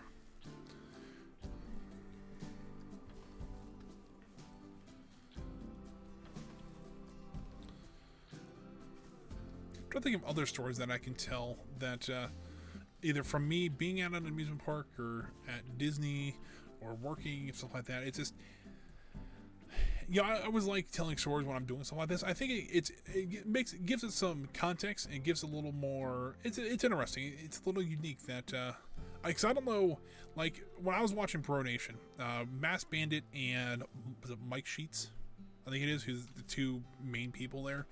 I don't think either one of them has worked at an amusement park, which I get. You can love amusement parks and never work at one, and that I'm not like blaming them for. But I think there's something kind of genuine when you actually have somebody who's been in this business, who's operated theme parks before, who's seen kind of behind the scenes and what happens and things like that. So yeah, there is that. From down here, this is starting to look kind of nice. It kind of looks like that we've kind of let this section of the park kind of grow out a little bit, and that would make some sense. Now this cliff side might need a little more work. I might have to put some rocks and stuff like that in here, things like that. But I think so far, I think it looks pretty well done. Once again, I don't know if I'll need to put any building. Probably not in here. I probably can actually go ahead and probably bush some of this off. And I do want to kind of put some bushes, especially around the pillars and stuff like that. Because I have a feeling they would probably run off the ride into these pillars here, and then kind of down the pillars onto the ground. So I got a feeling there probably would be some bushes around this area that would, might be sprouting up. Maybe not the most ideal location, but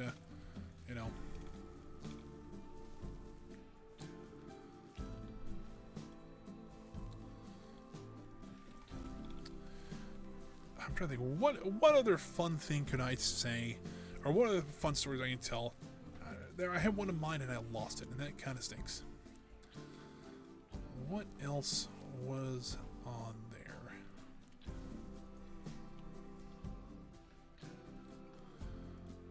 I don't remember. That's the thing. Is like, I worked there for 7 years, but there are some days that you just want to forget, and there might be some I did forget, because it's like, oh, that would be a great story, and then I just forget it altogether. Because there are some days I don't remember. Like there has been a couple times that you work 6 days in a row, and it's like those days just kind of blend together into one. It's like, all right, that's just kind of a soup of memory. But I think for now we're gonna leave these bushes alone, or leave this be for right this moment, because I like where this is going, but do want to leave some time to do some other things as well. I do want to actually add in our guardrail here first before we move on, because I think that's something a little bit different to do. So I want to get, I think it's called the road pole. I think it is this one, road sign pole. I want to use this as the wood for the actual support itself, like that. I think this will work. So what I'm going to do is I'm going to sink it into the ground. I'm actually, first of all, going to rotate this 180 degrees so that I get this kind of cleaner side to it. If anybody doesn't know what this is, essentially these are more American style guardrails. These are essentially, it's wood stakes that are supporting usually two metal rails that kind of are along roadsides, that if a car were to hit them, they can protect something, either from a car going over a large cliff or going into an oncoming lane or something like that. In this case, it's actually going over the cliff into a ride. So it's something that you want to do. You usually have them on Sometimes they, it depends. They usually have them on curves, near bridges, things like that. So yeah, you also can kind of see. Ooh, I just kind of noticed that. Well, I kind of forgot that this actually goes up a bit, so we might need to curve our guardrail just a little bit, not like left and right, but up and down.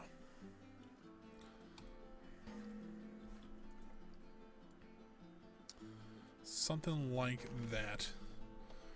I think that works out pretty well. Now, what do we do to actually connect all these?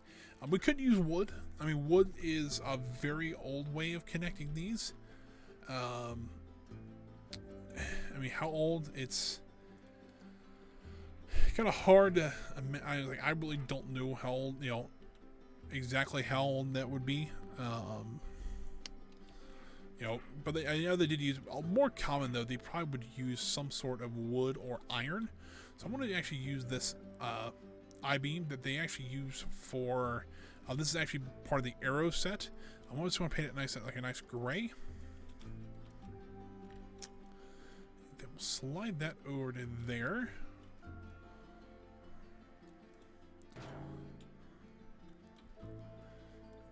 Rotate this up. We're going to have to do a little bit of work, just trying to finagle it.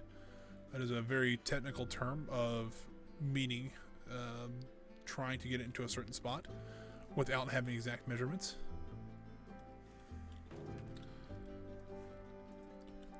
You move this one out just a little bit more and up a bit.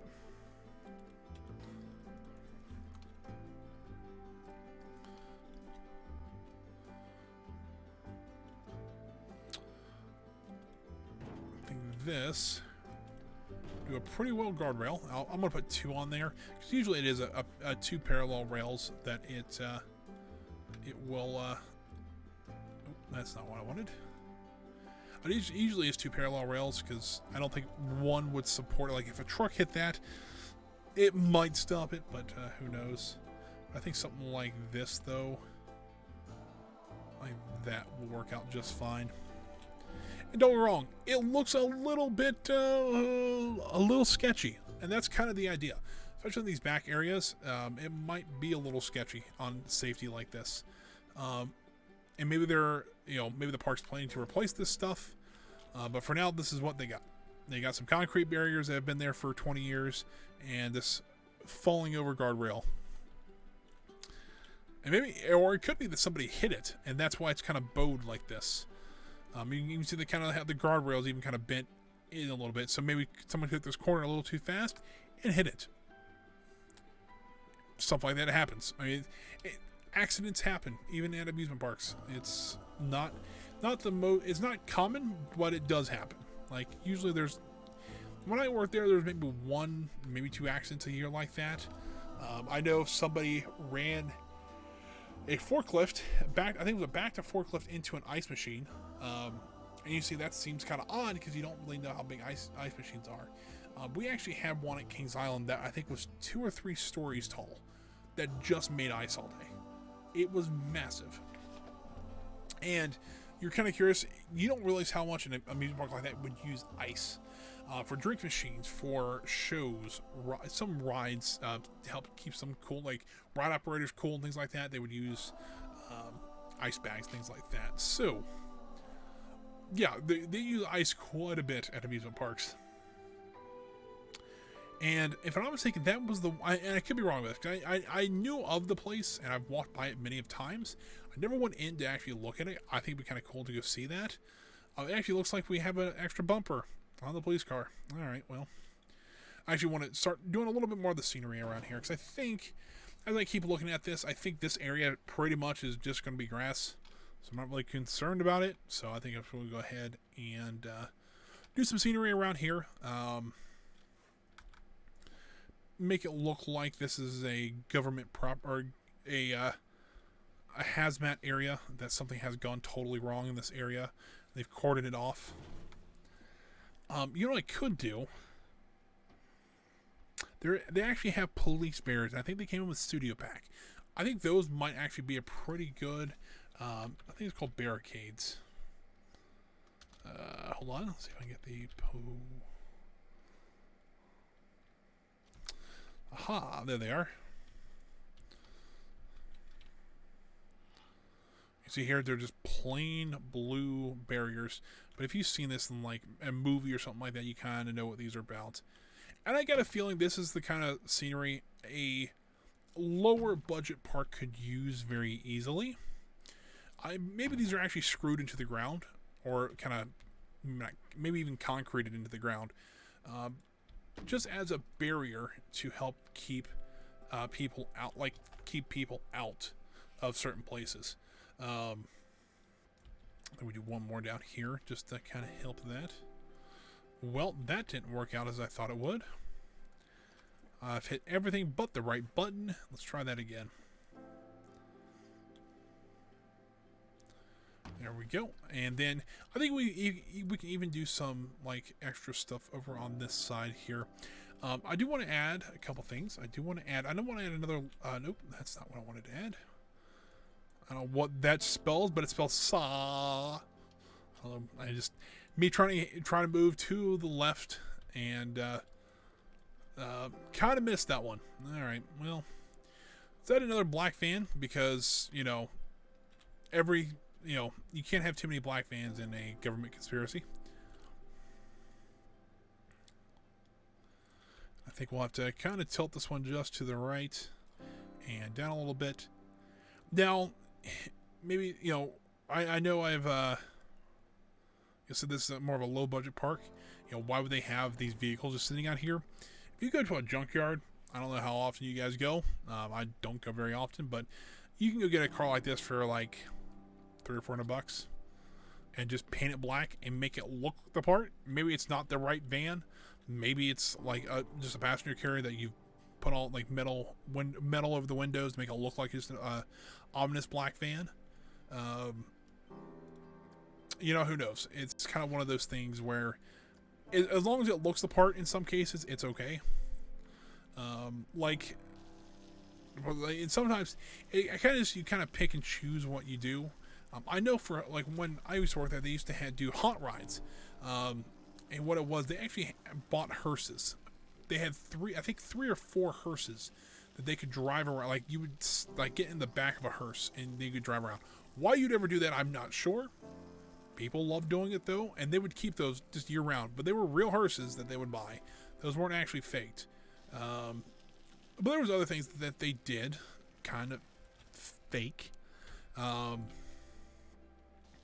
think there was a couple like they had an old police car for some reason, and I don't remember why. I think it was down by like there was like a 50s diner type restaurant, and I think they had some classic cars out there.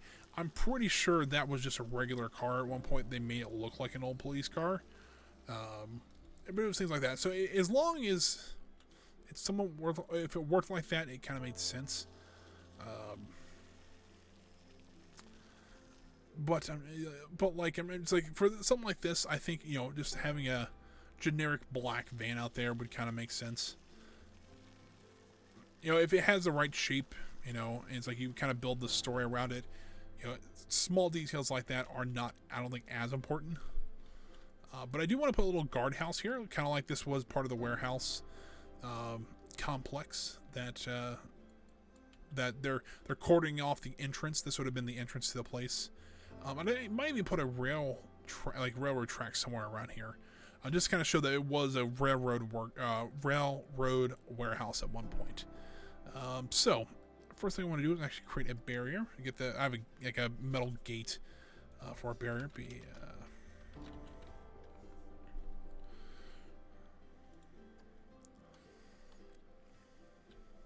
I know this one's animated, but I'll make sure that it's not working technically.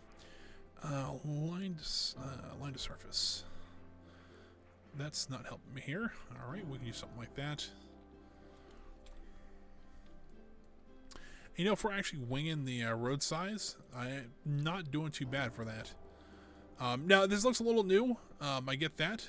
We'll need to age it a little bit to make it look like it's a little bit older. And to do that, it's pretty simple. I'll go in here and click on the red here. So this red, we'll go to if you're kind of intimidated about this, I can kind of, the best thing you can just kind of play around with it and see what happens. you can see here, so this is controlling those red over here.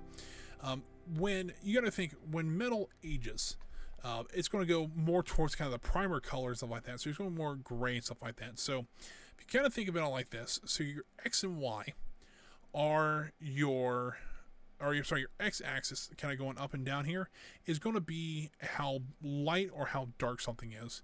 And then as you go on your and then backwards on your Y-axis is your lightness and darkness. On your X-axis, it's going to be how kind of saturation or how much color you have in here. Because right here, that's like a pink, like a light pink. And then if you go really here, it's really red. And that's kind of where it starts at. But if we want to bring it over, so we want to have it faded because as things get older, the paint fades, stuff like that. But also, we want to bring a little more gray in because probably the metal's gray.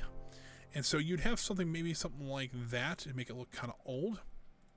This orange would probably go the same way. Probably not as that. We also kind of want to dull this. So let's make it a little bit darker. Maybe a little more gray. Let's see, something more along those lines. If you can saturate something a little bit more, it looks like that kind of the shine has been taken off of it. Something like that I think will work. And then with the white, we can just kind of go a little more gray with it. Kind of look a little more faded. It's still really shiny though. What does the other one look like? Let's see if maybe the other one works a little bit better.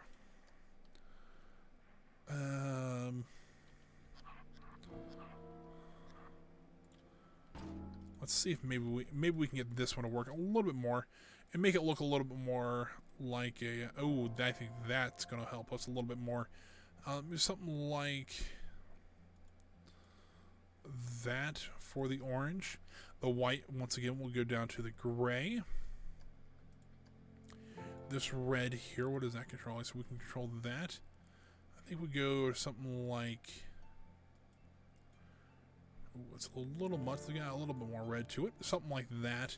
What does this red control? So it controls that in the middle there. I think that's okay. I think we'll use this one instead. But we want to do this stationary, I think it is.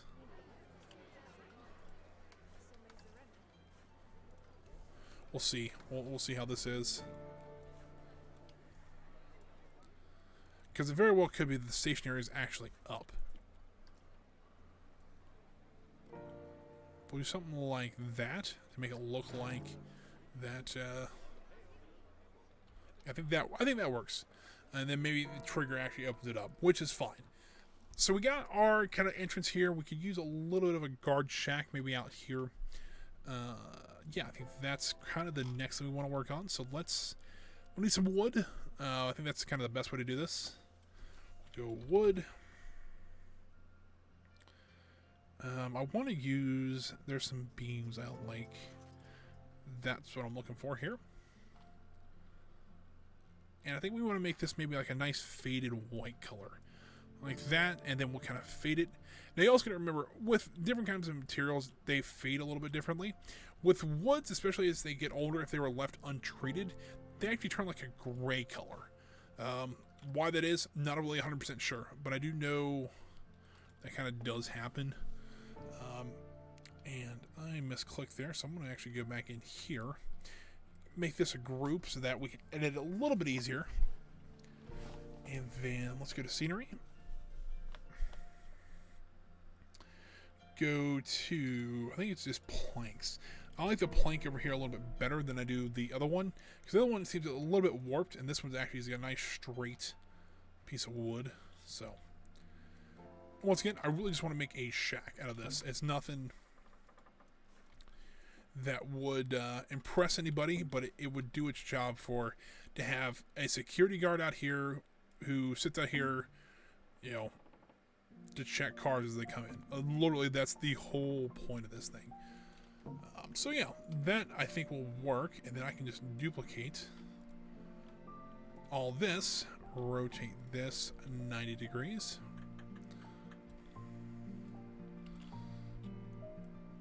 To like there. Slide this over. I'm just slide it back just a tiny bit there. And now, I copy all of this. Slide this over there. And slide this over here, like so. Now, very well, this could have been just like a parking attendant's booth that they pulled from the parking lot when they redid the entrance. And that's all it could be.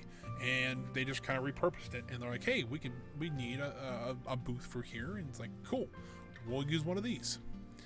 That's how they did. I mean, that's, to me, that's an idea of something you could do very easily. It's kind of recycling as well, so you don't tear down stuff and just throw it away.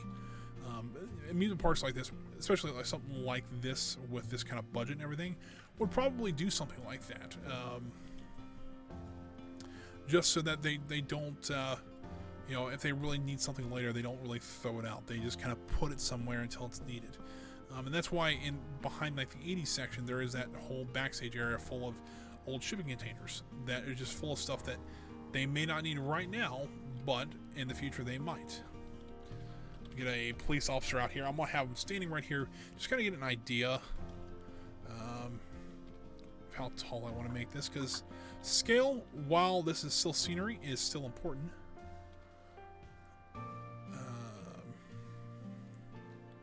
Something like that. I think that's a pretty good height. You gotta remember, once again, this is still just a small shack, but I think that will work out pretty well.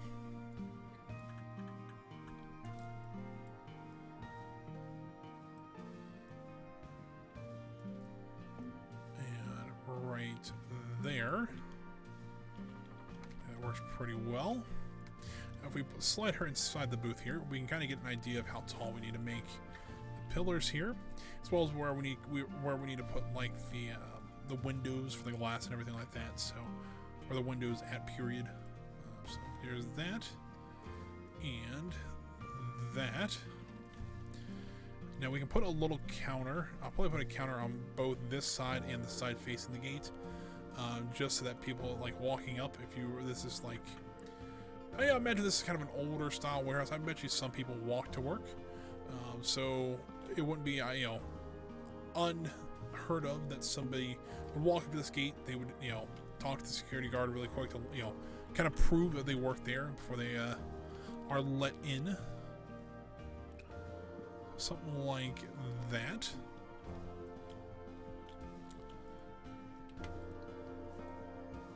And slide this up. And there is that, could be that side. So I'm going to figure out how to put a roof on this place. I think I'm going to just, first off, cap it off kind of with one of these pieces. Slide this like there, and raise this up to there, like that. Duplicate it, slide it over to there. It's a little off, but hey, it happens.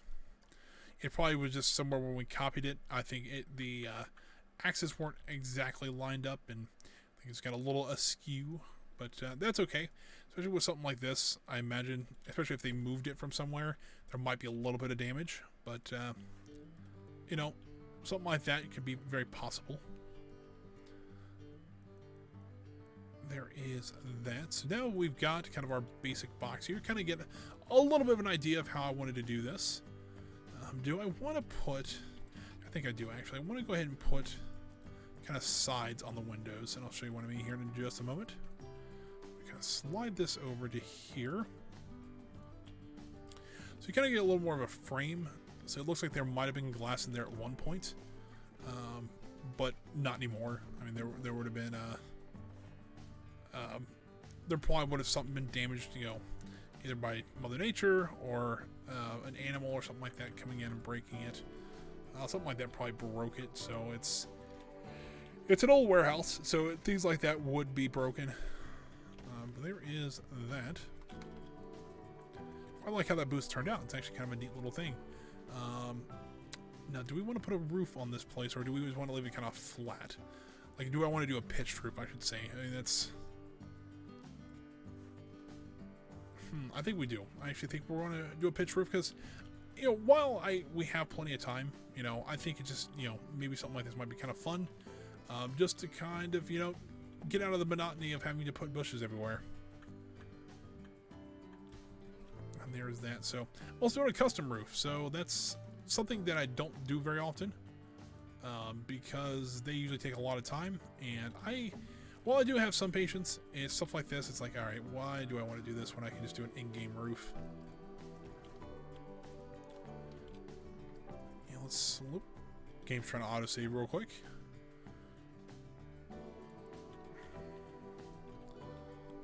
There we go. And then duplicate this down like that.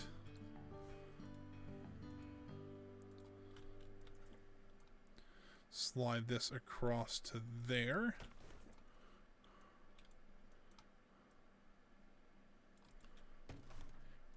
Duplicate this, and then we'll slide it across to there. Then we put some nice, the rest of the roof on. Slide that over to there. Slide it down this way.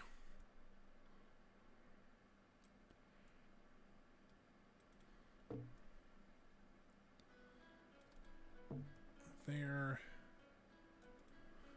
There and there. Now I can rotate this around.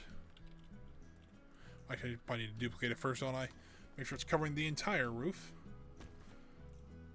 And now I can duplicate this whole thing. Rotate it 180 degrees. And slide this over to here. Now I probably need to actually move this side in just a little bit more, just so it matches up a little bit better. And there we go. We have our nice little guard shack here. It's not perfect, but kind of makes sense for an older style build there. I might even leave the police officer in there just to give it a little bit more, I'll leave it odd stationary. So it makes it look like that there's people around kind of looking at what's going on. A little drink real quick. So let's add the railway in the front here.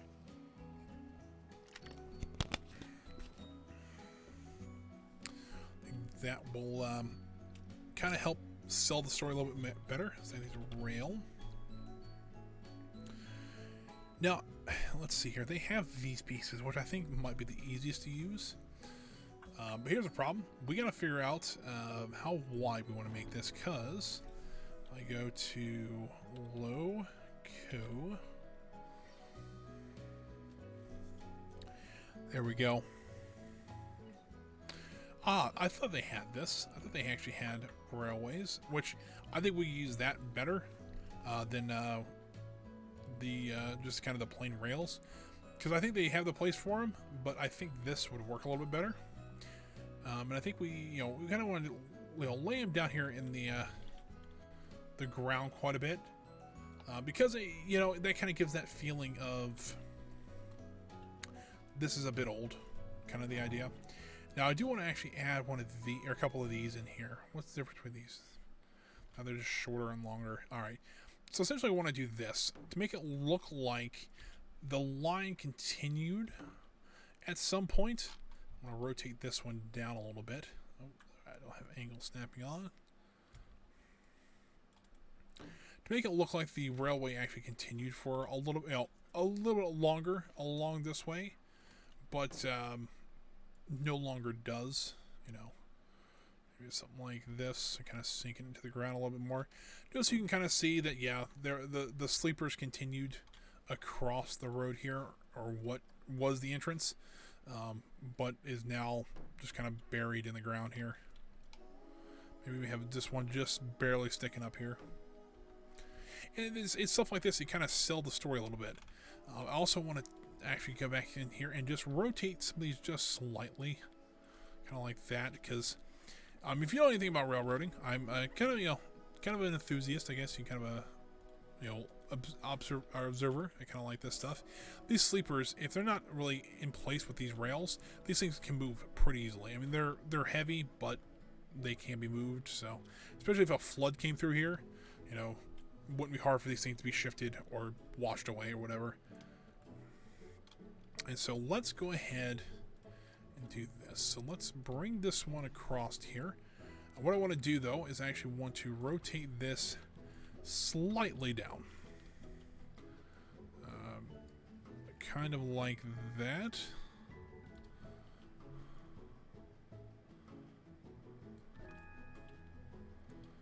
And then I want to bring this section in. So what I want to do is actually make it look like the railway kind of continued. Maybe this was actually in like a concrete slab. That it was, you know, because that happens quite a bit. You know, they especially around warehousing and docks, stuff like that, they'll have it kind of come in a little bit more and kind of be more flush with the roads. It's a little bit easier to load and unload things. But I really kind of want to do something like this and make it kind of look like, let's see, I do need to sink it into the ground a little bit more. Let's rotate just a little bit more there. Slide that across and down a bit. I kind of want to make it look like that this was actually damaged. Not, you know, that it's been damaged for a while and just kind of sat here. So I want to do that, and I kind of want to do, slide this over, rotate this in a little bit, to where this could, there in no way, shape, or form could this actually be used at all. Kind of the idea. And if the flood came from the lake, these rails would be bent up this way. Maybe not that badly, but then I do want to put in a small stack of sleepers here. These are what these wood pieces are called. I would put those in to make it look like, yeah, they kind of ripped them up, and they're like, yeah, we just kind of threw them in a pile here. Because why not? Because it could be a case where this part of the railway was still active, but they're like, yeah, we can't use this section of track because it's bent up so badly, and so they just kind of threw these over the track. Says, hey, don't go this far or you will derail the train. Could be something like that. And probably today probably wouldn't be a good idea. They'd have to do a lot more to block this off, but if this is a much older railway, they could do something like this, and then kind of see the black vans kind of blocking the rest of it. I kind of want to continue this a little bit. It kind of show that, yeah, this is actually somewhat of an old line here. Maybe do it up to the path here.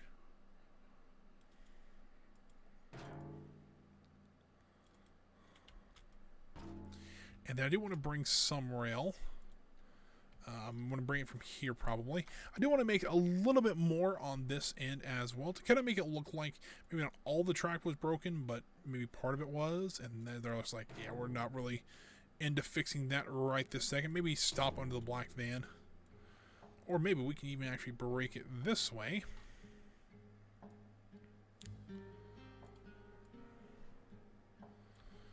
And actually, it's a little too much.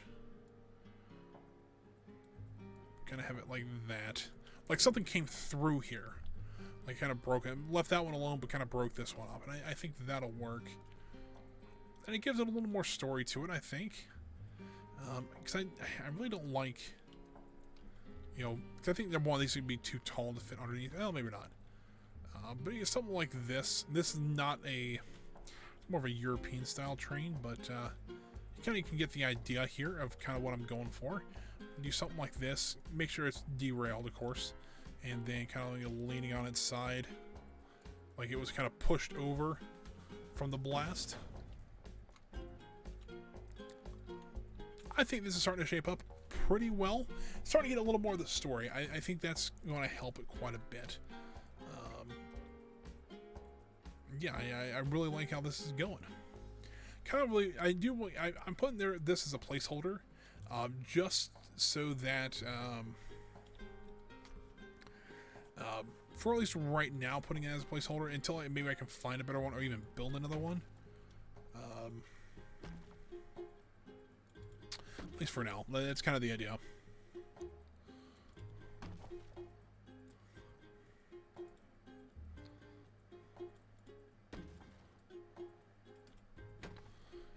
I think I want to go ahead and put all these barriers down here. I'm going to put a missing one because why not? Maybe that one broke. They just haven't replaced it yet. But I do want to go back here and momentarily and actually redo some of these.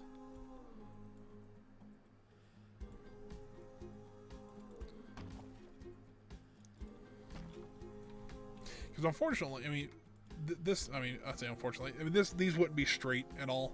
These would be waved, and they would not be set up 100% correctly. They would be kind of out, maybe even rotate it in a little bit. And maybe we rotate, or move this one out a little less, but we rotate it a little bit more. Leave that one alone, move this one out just a tiny bit. And it's stuff like this that will help kind of make your park a little more realistic, I think. You know, because if you have stuff like in a straight line like this, to me it doesn't look realistic because it looks like it was planned to be in a line like that. Here it looks like they just kind of threw up these barriers as fast as they could, and people have been hitting them or stealing one of them, or you're kind of getting knocked out of place. And that to me makes more sense, especially if they were really throwing this together at the last moment. To me, that makes all the sense in the world. Alright, so there is a seat. I think it's a little low. I think we need to raise it off the ground a little bit. Maybe something like... maybe there? And then I can put just like a post or something like that underneath it, just to support it and make it look correct. Let's see here. I know I had some... this might work.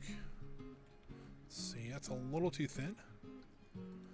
Also a little too thin there. I have another set somewhere that I think will work. These are them. I think this one of them's pretty thick. I do remember that. Actually, it might be easier if I go through the scenery part here. And go to art shapes. I think it's the 24 by 24 I'm thinking of. Yeah, there it is. Need a little bit smaller than that though. That should work. Also need to paint these to the correct. Paint them to the ride. So that will have to be done here momentarily.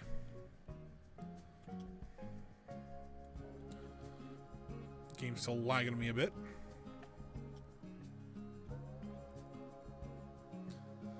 Also something, this is more of, if you really want to help immerse your guests in kind of the story of a ride, don't just put theming on the ride. Put it in front of the ride. Put it behind the ride. Like the queue line here. Instead of, you're walking to the ride, you actually have to go around these police barricades. There is a, you have to go into this area that is sectioned off for some reason. To me, that makes, that gives it some feeling of kind of the immersion of a ride itself. Let me actually go to the ride and get the colors of it. So track color, that, and then I need the support color of that. Okay. And then we'll paint these. I think I made the seats red. I didn't really paint the ride. Maybe I should do that. Hold on. Let's do that while we're here. So car color, I'm going to paint it the bright red. And then the white is going to be the yellow. I think the black I'm okay with. But there's another thing. Let's see here. That's, we can make those yellow as well. Make the supports yellow. I think that works. I think that looks pretty good. And then, so now that we know what the colors are, let's go ahead and edit this. Click on here. So the yellow itself, I think, is the black on the, yes, so that is black.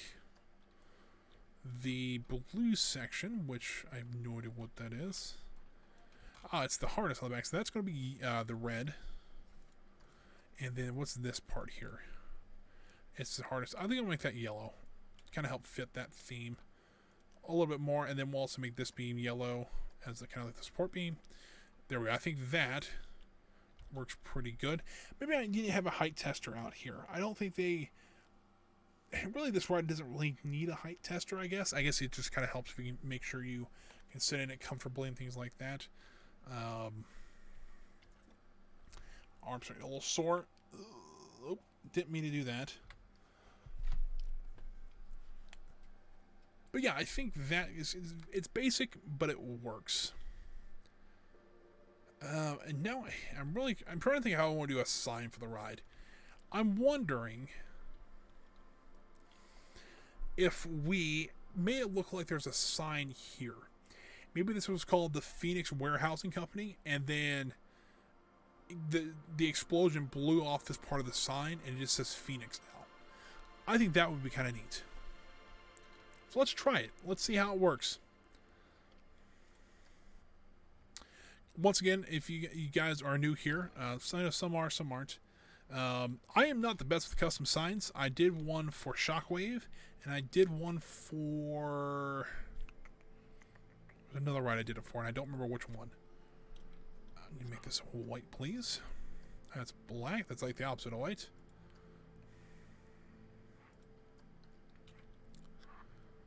I think something like this. Something along that. And duplicate it. Slide that to at least over to there.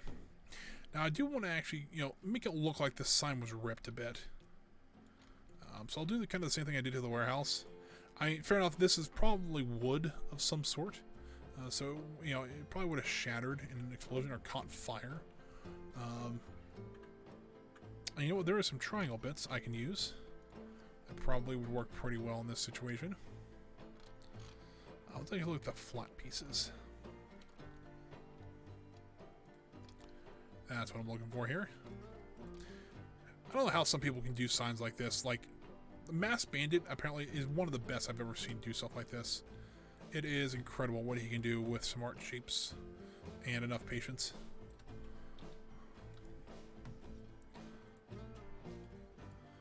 But something like this, maybe a little more jagged on the end here. And rotate that, slide it like there. Don't want to leave a hole there, because I think while there might be holes in this sign, I think for the most part it would have been pretty well, if it was, there was a hole in it, that there would have been there'd been a reason, like it was probably there existing, so I'm not too concerned about putting a hole in there. And also, it kind of looked like I missed something, and I'm just not a big fan of that. So there is that. I think that looks pretty good. I do need to move the sign back, though. So let me do this. Deselect that, and all this. Add that. Then we add that, we'll edit. Slide the sign back. I think that's a pretty decent looking sign.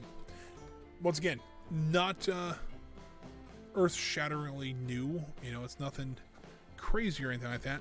But for me, it works. I think something like that, it would look like an old sign. I want to do a little bit of trim around it. Something I usually wouldn't do, but you know what? I need, I think, the 6x9, but I need it in something a little bit larger. Maybe the 18? No. Hold on. 6x9 and 1.8. I think that will do. There we go. So I'll align that to the surface here. Angle step.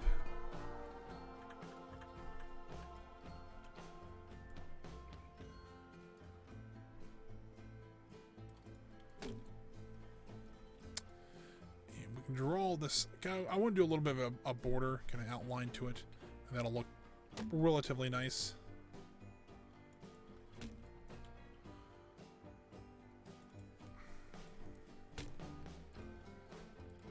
And then we'll duplicate this, slide this down to there, and copy this, rotate this upward. Slide that over to there and duplicate it and to there. Well, come on. Light pole's going to get in the way here. There we go. Slide that down to meet there. And there is kind of the sign I wanted to kind of create. I think it looks pretty good. The rip could be a little bit better. I'll be honest here, probably could be a little bit better. But yeah, let's start working on the actual sign itself. So while we do have kind of the actually, let's do this. I want to actually make the letters of the sign in a different group. And so let's do something like this. And I think also with the lighting from the scaffolding and stuff like that, it'll also actually kind of show up at night a little bit better. I think that looks kind of, that'll look kind of neat. Just gonna pull it back just enough so it doesn't poke through there. And there we go. And we can actually make some pretty large letters, which is good, because I'm not great with doing some stuff like this, so we'll see how this goes. I kind of just want to do a kind of a generic font. I'm nothing too crazy here. Do want to kind of get rid of the angle stuff. I want to try it with without angle snap. We'll see how that goes.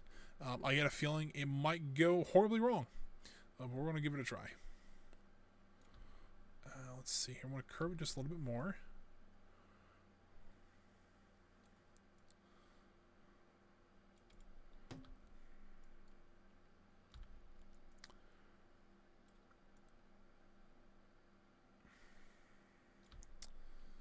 Ooh, I don't know about this. I'm going to bring it back in kind of quickly here.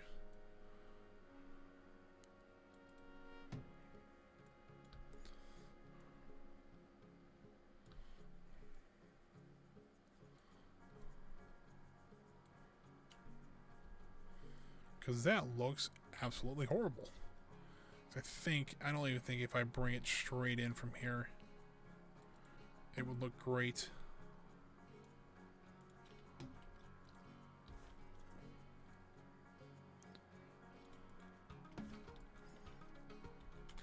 I don't like that. Alright, so here's what we're going to do. We're going to delete all this and try it again. And what I'm going to do is actually I want to slide this over to here. And then one thing I do wish, though, get my headset plugged in because it is beeping at me saying that it's low on battery. Get that plugged in there. I kind of wish there was a little bit smaller angle snap. That's really the only thing I don't like about kind of Planet Coaster. Kind of wish like a 10 degree. I think a 5 and 10 degree would have been amazing. 60.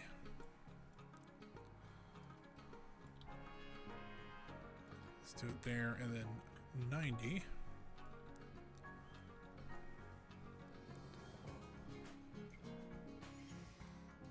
This is still not looking like a P.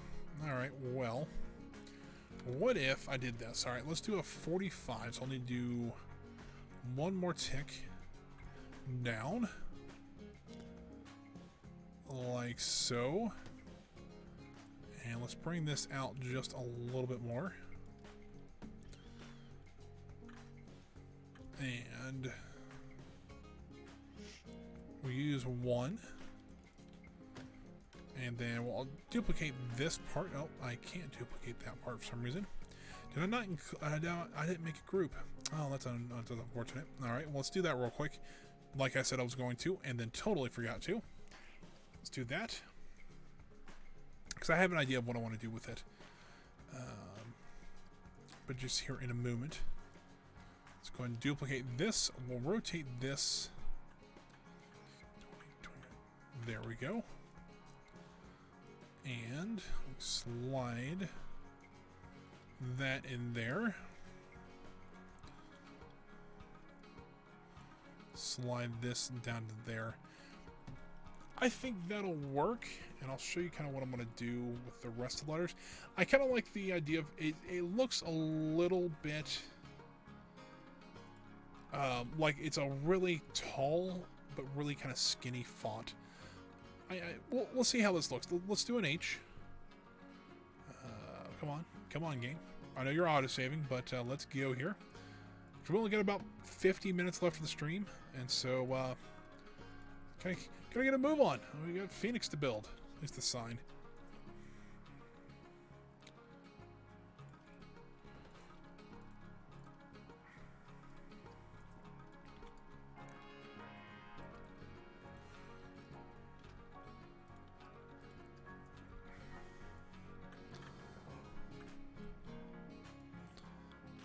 And let's do something like that. That'll be half of our O here. Actually, you know what? I need to go check and make sure I'm spelling Phoenix correctly. I know it's is it P-H-O-N-E-I-X?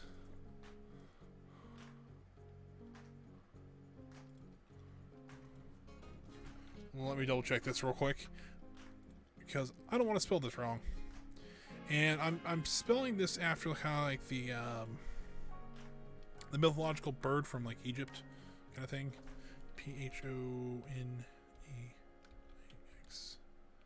It's P-H-O-E-N-I-X. Okay. Got it.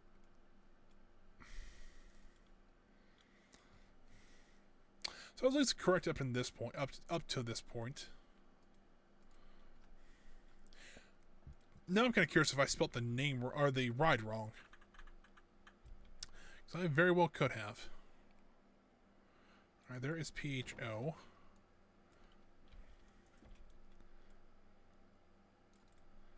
P-H-O, and then I need the E, so I'm going to take the backbone of the H and slide it as close to this as I can.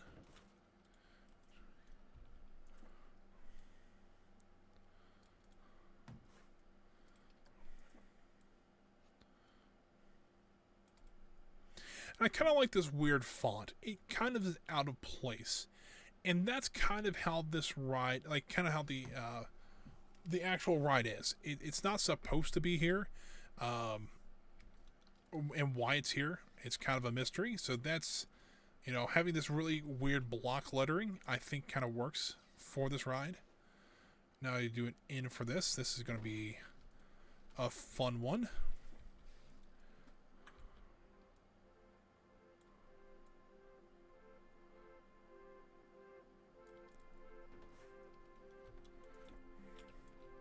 I think that works. Then I'm going to use the E here to make the I.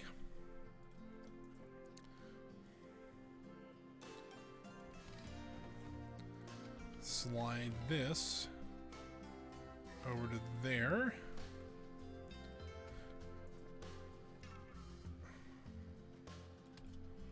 And then one more. I'm going to do the X now.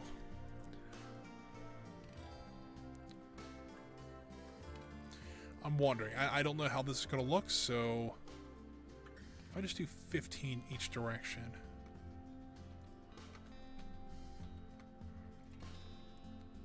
Oh, that's not ideal there.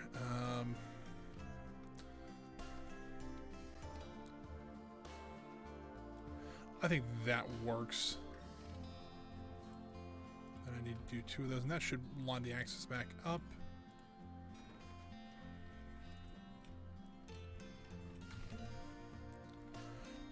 I think that's not bad. You know, it's at least spelled correctly. Let me close this window here. At least it's spelled. I mean, it's spelled correctly. But I think that kind of works. It's out of place, and I wanted that sign to be like, you know, the warehouse. It was supposed to be the name of the warehouse, but you know, because of this strange event, it became this just Phoenix. So I like it. Although I do kind of wonder if I move the H, the line for the H up a bit, would it look a little bit better? Let's take a look here. Yeah, I think that looks a little bit better.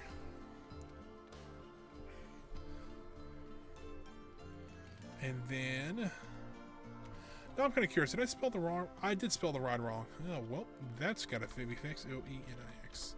There we go. Fixed it. All right, now actually what I wanted to do is actually come back into here and hit duplicate. What? Yes, I wanted to duplicate this, move it down and actually in a bit more. And then I want to shift it just to the right here. Now you may be wondering, it creates a nice little drop shadow, and you are correct. But I actually wanted to do this. Actually give it the a little bit more of a little bit different style of a sign. I think it looks kind of nice. Drop it just a little bit. Because if that was kind of the whole plan from the beginning, is actually make this kind of 3D shine. Now, I understand it's going to poke through here. I can kind of cover this up with some more brick. Not too concerned about that. What I'm more concerned of is making sure the sign looks good, and I think it does look pretty good myself.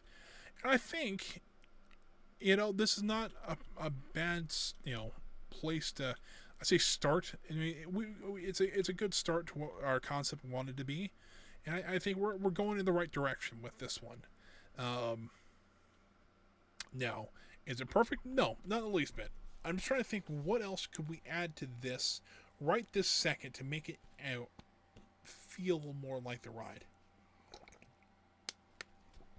And I am out of water. That's not a good thing, but we got about. I probably will wrap up a little bit early, probably around 3:45 today. So probably another half hour. My throat's getting a little iffy at best, and I don't want to try to overdo it. And we've done a lot. A lot. We can kind of see how the ride's starting to grow in a little bit more here. We've got the Phoenix sign up, but I did want to work on the patio a little bit more over here. This was actually from 2 episodes ago. If you were kind of curious on how this is starting to come together, it's kind of how it looks.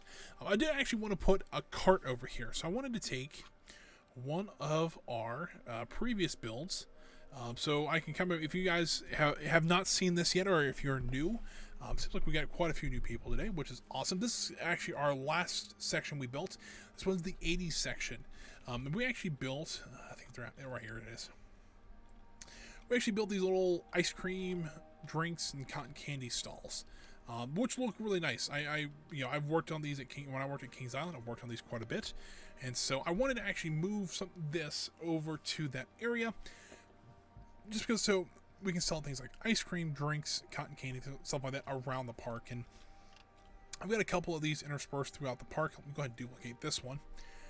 If you actually come down here, just past the nice Irish pub area in the backyard party area, which I think is kind of neat. And you go past Thunder Falls. I'm also kind of doing a fly through. You guys can see this kind of nice ride section. There's the entrance to Thunder Falls right there, which, by the way, if you haven't seen this was, I think, 4 or 5 streams, 3 hours each. So probably 12 or 13 hours, so this is a good thing. C4, welcome back. This is a huge, this was a pretty good chunk of the stream, and also all the behind the scenes stuff and everything like that as well. And then you can come in here. We got a little bit of a broken path here because I think that was hilarious. But then we're coming back down the ramp here back towards Phoenix and things like that. So I did want to add something like this over here, just to kind of, because originally this area was not supposed to be all like us. This was an area that we could put things like food trucks and stuff like that if they want to have a place to go. This would be kind of the place that we would kind of showcase those at. I bet you I can even kind of get away with that. I need to lower it just a little bit, but that is okay. Yeah, essentially this was just supposed to be like food trucks, things like that. And while I haven't really got an idea for more food trucks put in here, which there's plenty of room in here for that, I think a little cart like this would be sufficient. And then we can also put our path back this way. While guests won't be necessarily going on this one, this is just going to be for our employees to get behind the scenes. Because I did want to put a behind the scenes area back here. I gotta figure out what kind of path I want to use. It has to be kind of decent because guests would still see this path. Maybe something like there. Camera went all kinds of wonky on me there. Let's do an angle snap of 15 degrees. And we'll run it right back to the gondola station here. And I need to turn this down a little bit so we can get a nice smooth path. if I can do something like this, select the grid, and then move this back this way, is slightly off where I wanted it to be. So let's go ahead and try to, oop, that's not what I wanted to do.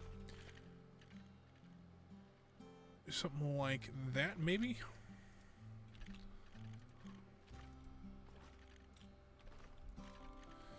I think that works.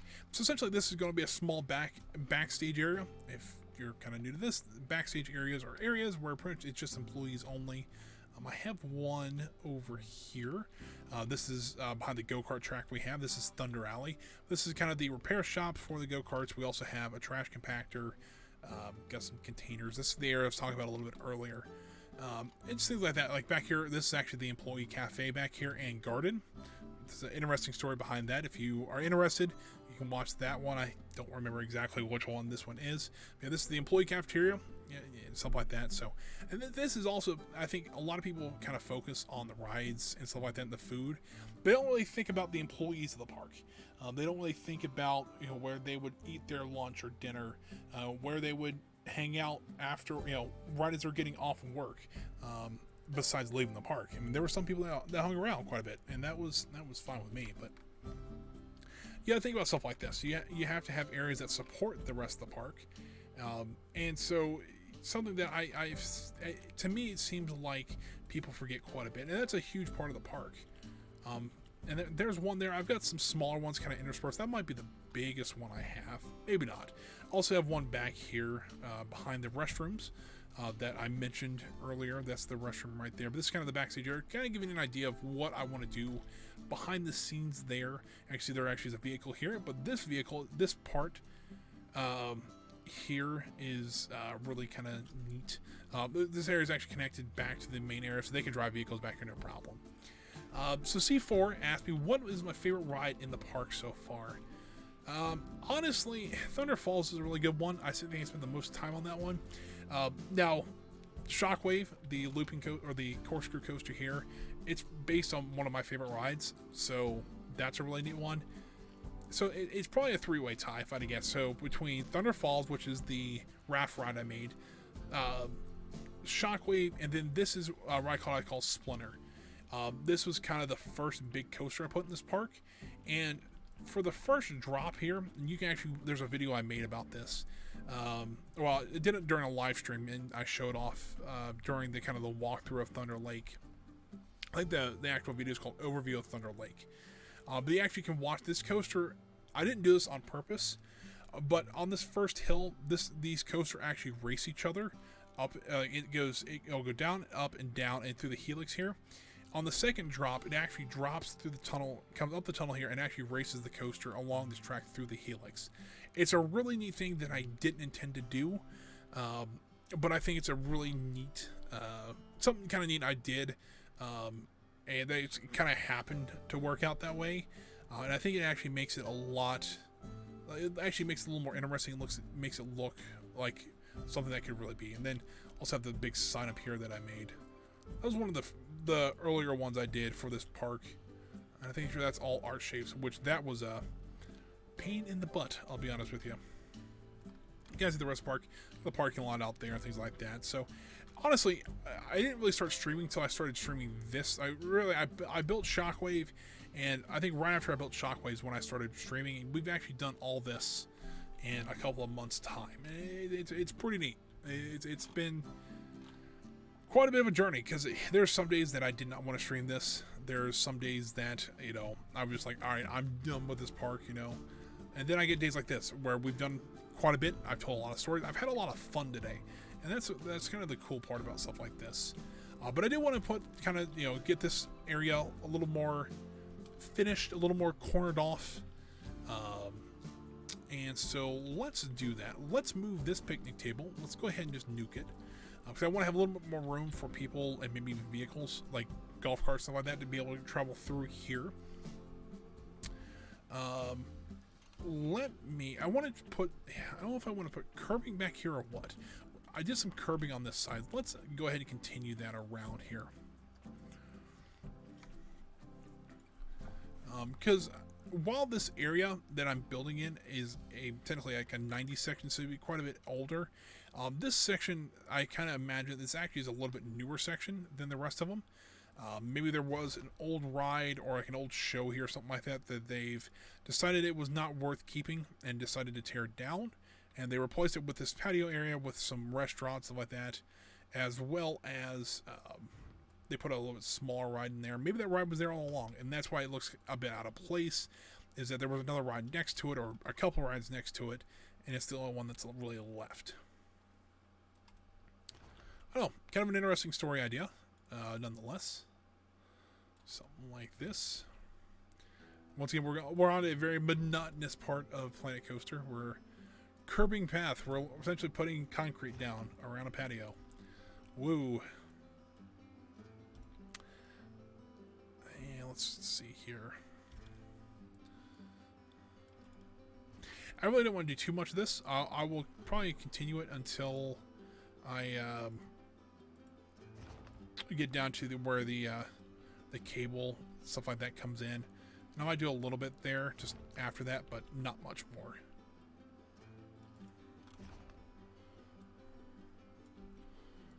Hold this in just a little bit. I'm going to rotate it just ever so slightly in.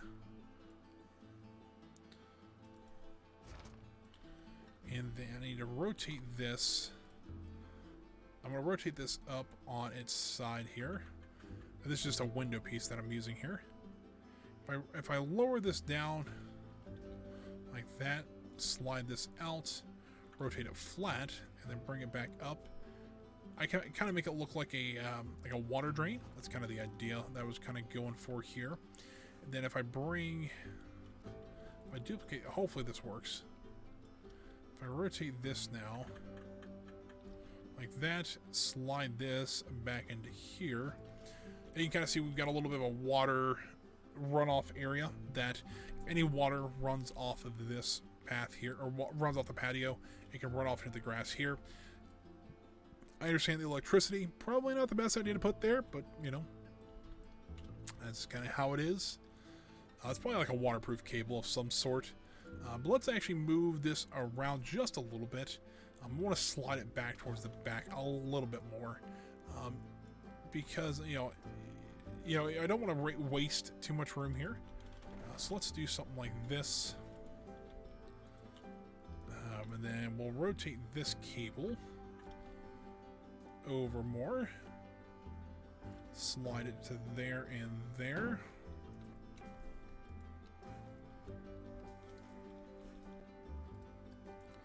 Slide that cable underneath the tread plate there, and it'll just kind of look like it'll connect up there. It may not really, but you know, there's that. So it's a nice little area here. I can actually, kind of a neat trick if you guys don't know this, is you actually can make it look like people are working small stands like this. The only caveat you need is make sure that there's path underneath your whatever you're trying to work, so on your cart or whatever. So here's what you do. You have a person drop in world and pause the game here. So I have already done this. I've actually created a group called Standing. Now the easiest way to do this is you build a ride, you assign that to a work roster, and then once you got that done, you actually delete the ride. And at that point, the game doesn't know what to do with the people because they're assigned to that ride that doesn't exist. So they just stand there. And so now, if we move our guy over to here and we hit play, you can see he stands in place, but it looks like he's working on this cart. It kind of adds a little bit more, and they are a little animated. They do certain stuff.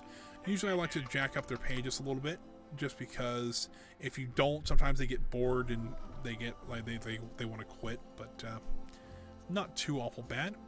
Now I do want to actually go ahead and change the color of his outfit and things like that.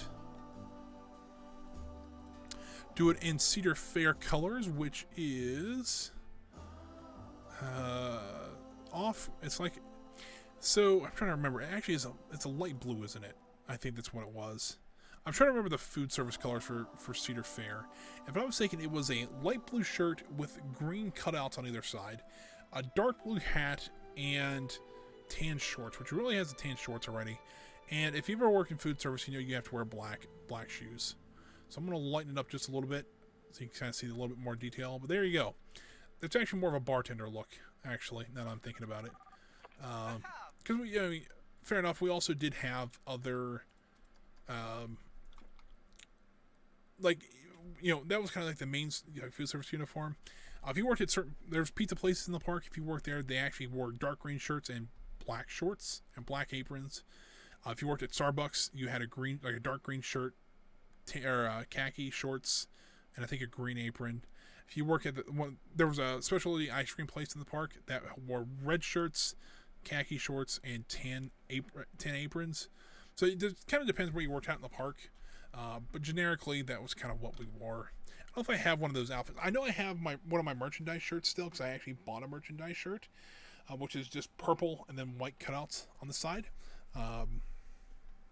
So yeah, that's actually kind of sticking with a theme here. I don't think I've really done it to anybody else, which I probably should. I might go back through one time and do that, because not all the vendors that I have. Because if I look at the list here, let me look here. If I go to vendors, not all these guys are working places. Like if I go here, what is this guy doing? This guy's just wandering around the park. All right, well, not really a good example. Actually, over here by Thunder Falls, if I go over here, I actually have a person just standing here. This is actually more like what I wore in merchandise. The tan shorts, purple shirt, and then shoes really didn't matter. I think mine were black. Black or white. I don't remember which one it was. But this person could be working at a food service place, so usually I try to keep color coordinated. So purple is, merchandise. The blue and green is food service. Red is rides. White, it depends what part of security you're in. You can either be white and black or all black. And so I just try to keep, kind of the theme like that going. But I'm thinking about, I don't really want to put barriers here. I could put like a queue line here. Let's see how it looks. I think we can at least try that. If it doesn't work out, it doesn't work out. But actually, I want to do that in the chains. Like we kind of used on Phoenix. I think that'll work out pretty well.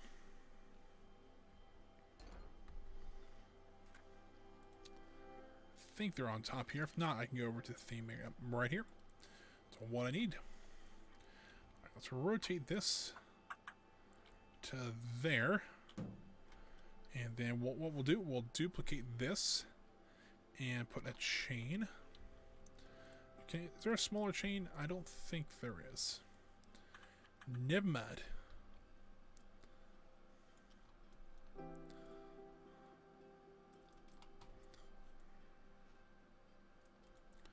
So there's that one. And then when you do a two-way one, lower it back into the ground here. Make sure it's at the correct height, as long as it doesn't autosave. There we go. I just placed something. That's not good. There we go.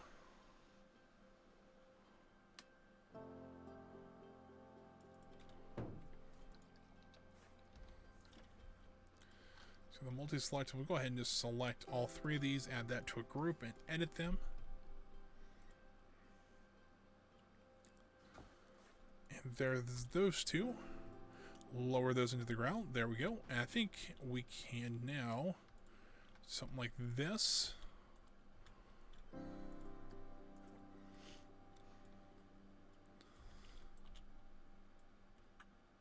And slide that over to here.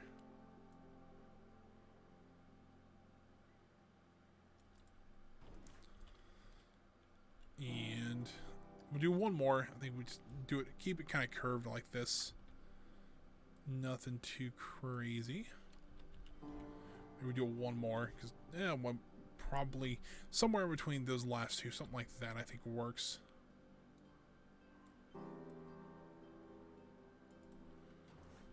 And then this last one I want to turn it just to a one-way one, because that make more sense.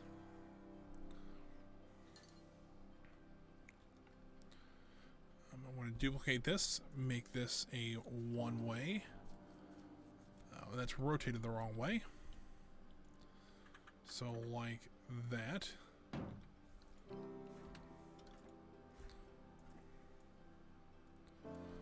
And there we go. So there is a nice little queue line. Helps kind of break up the space a little bit, and that's kind of what I wanted. I know I said I want to leave some room for people to walk in here, but you also got to leave a little, you know, you got to divide this place up a little bit sometimes, and kind of makes sense, especially if this is a busy area, which I imagine it probably is. Due to the fact that, number one, the gondola is right here, so there's a lot of people coming in and out of there, as well as other people going to the barbecue place here. So I imagine that this is, you know, that makes some sense. I do need to add something in here. I might just put some more benches and stuff like that in here, just to kind of help break up the monotony a little bit. All right.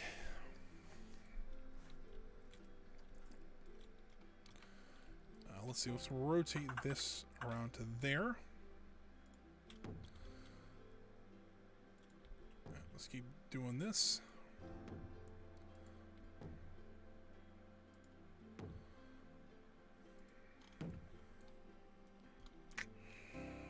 Don't know about that. All right, let's try this again.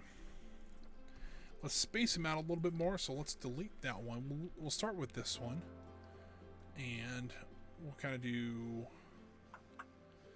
15 degrees there, and then back.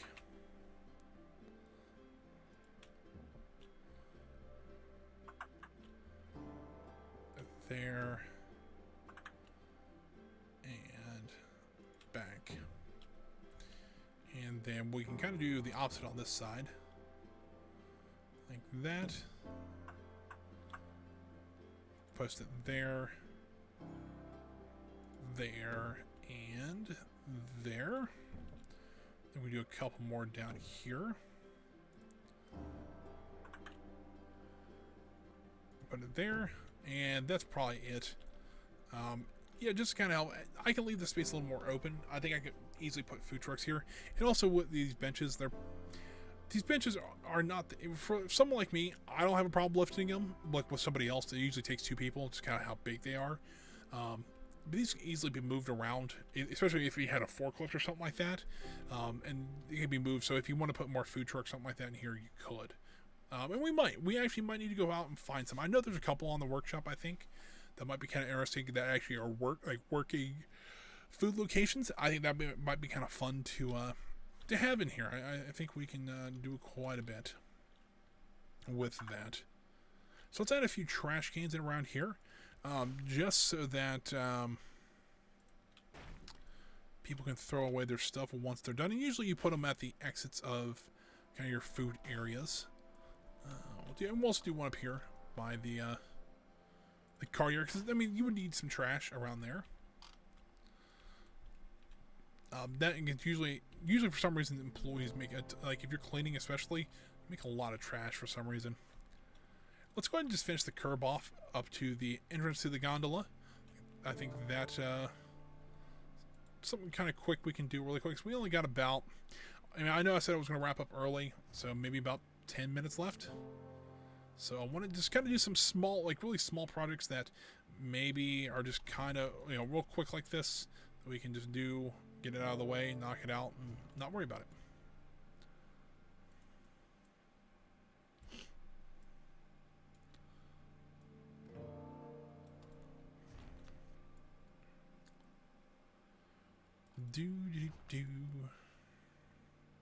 You know, I find it kind of funny that, you know, I do, you know, stream quite a, you know, I did stream quite a variety of different games, but, you know, fortunately with only streaming 2 days now, I really only can do 2 games. You know, that's kind of where I'm at right now.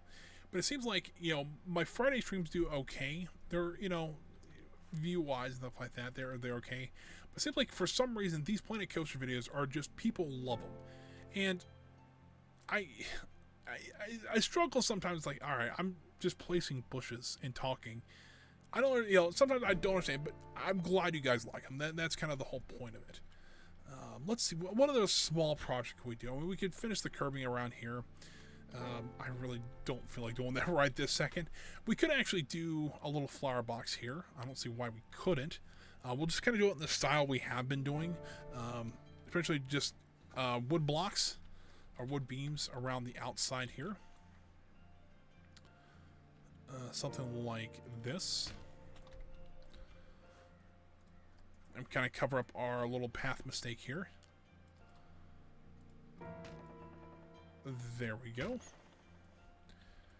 I'll rotate this up 90 degrees.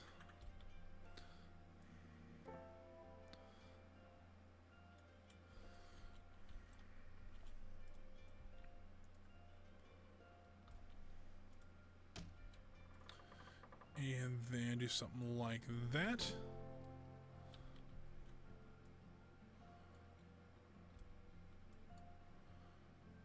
Something like... slide that up to here. And like... you'll do this a little bit differently than I thought I would do it, but alright. Rotate that around to here.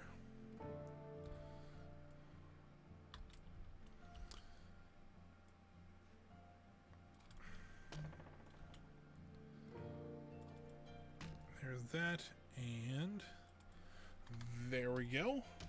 There's just kind of our little basis. I mean, these flower beds aren't like the most grandiose thing in the world, so it's, you know, something I just kind of throw in here. It makes it look kind of nice to have some plants and stuff like that in here, especially with all this concrete around. But I do want to bring out some mulch, because I think this will help a little bit, because I've been using this mulch since towards the end of the 80s project, because this stuff is amazing. You can actually download this for free. It's off of the workshop. It's just called, I think it's actually the mulch pack by Hydro. I think it's what it is. I could be wrong about that, but I'm pretty sure Hydro make this. Hydro makes a lot of good stuff like this, that's just useful, like, you know, just mulch pieces and vehicles and things like that that can really add stuff to your park. And so if you have a chance, go check him out. It's IDRRI, like lowercase I, capital DRO. So there is our little flower bed in, and when you actually need to add some flowers to the flower bed, would make sense. Nature. I really don't need the planter section. I just want to... do I want to add stuff like this around? I mean... can we do maybe red flowers? Maybe we do red and white for Phoenix. That would be kind of neat. Something like this.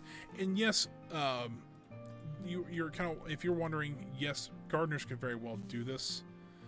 Make different color flowers like this. And they would do stuff like this in an amusement park. I know.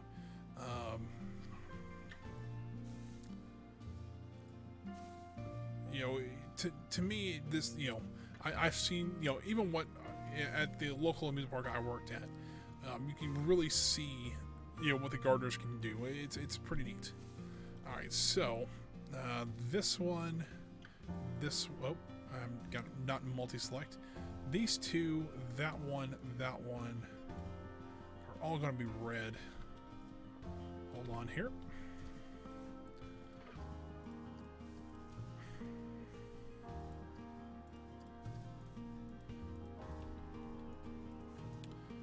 Come on, that one, and we'll do this one actually. All right, and then we're going to something that you know, something that will help a little bit as well to kind of help vary the heights of your plants just slightly. You don't have to do like super crazy variants, but that will actually help make it look like your plants are maybe that they weren't placed in 100% evenly. Or maybe they're just growing at a different rate than other plants around.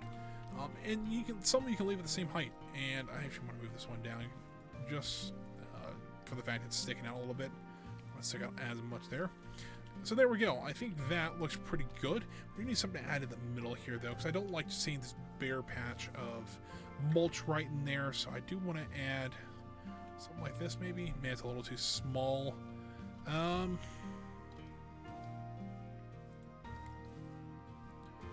We sink this into the ground maybe a little bit. Let's not align this to a surface. As a matter of fact, let's retry that all together.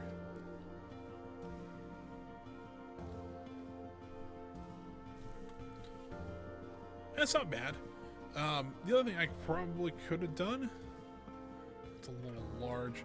There's a red floral bush here. That's a little large anyway, so don't worry about that. Kind of looking through here and see what other things I can do. Let's add this. Let's add just a few flowers into the middle here, just to kind of make it look like some of the reds kind of spread through there.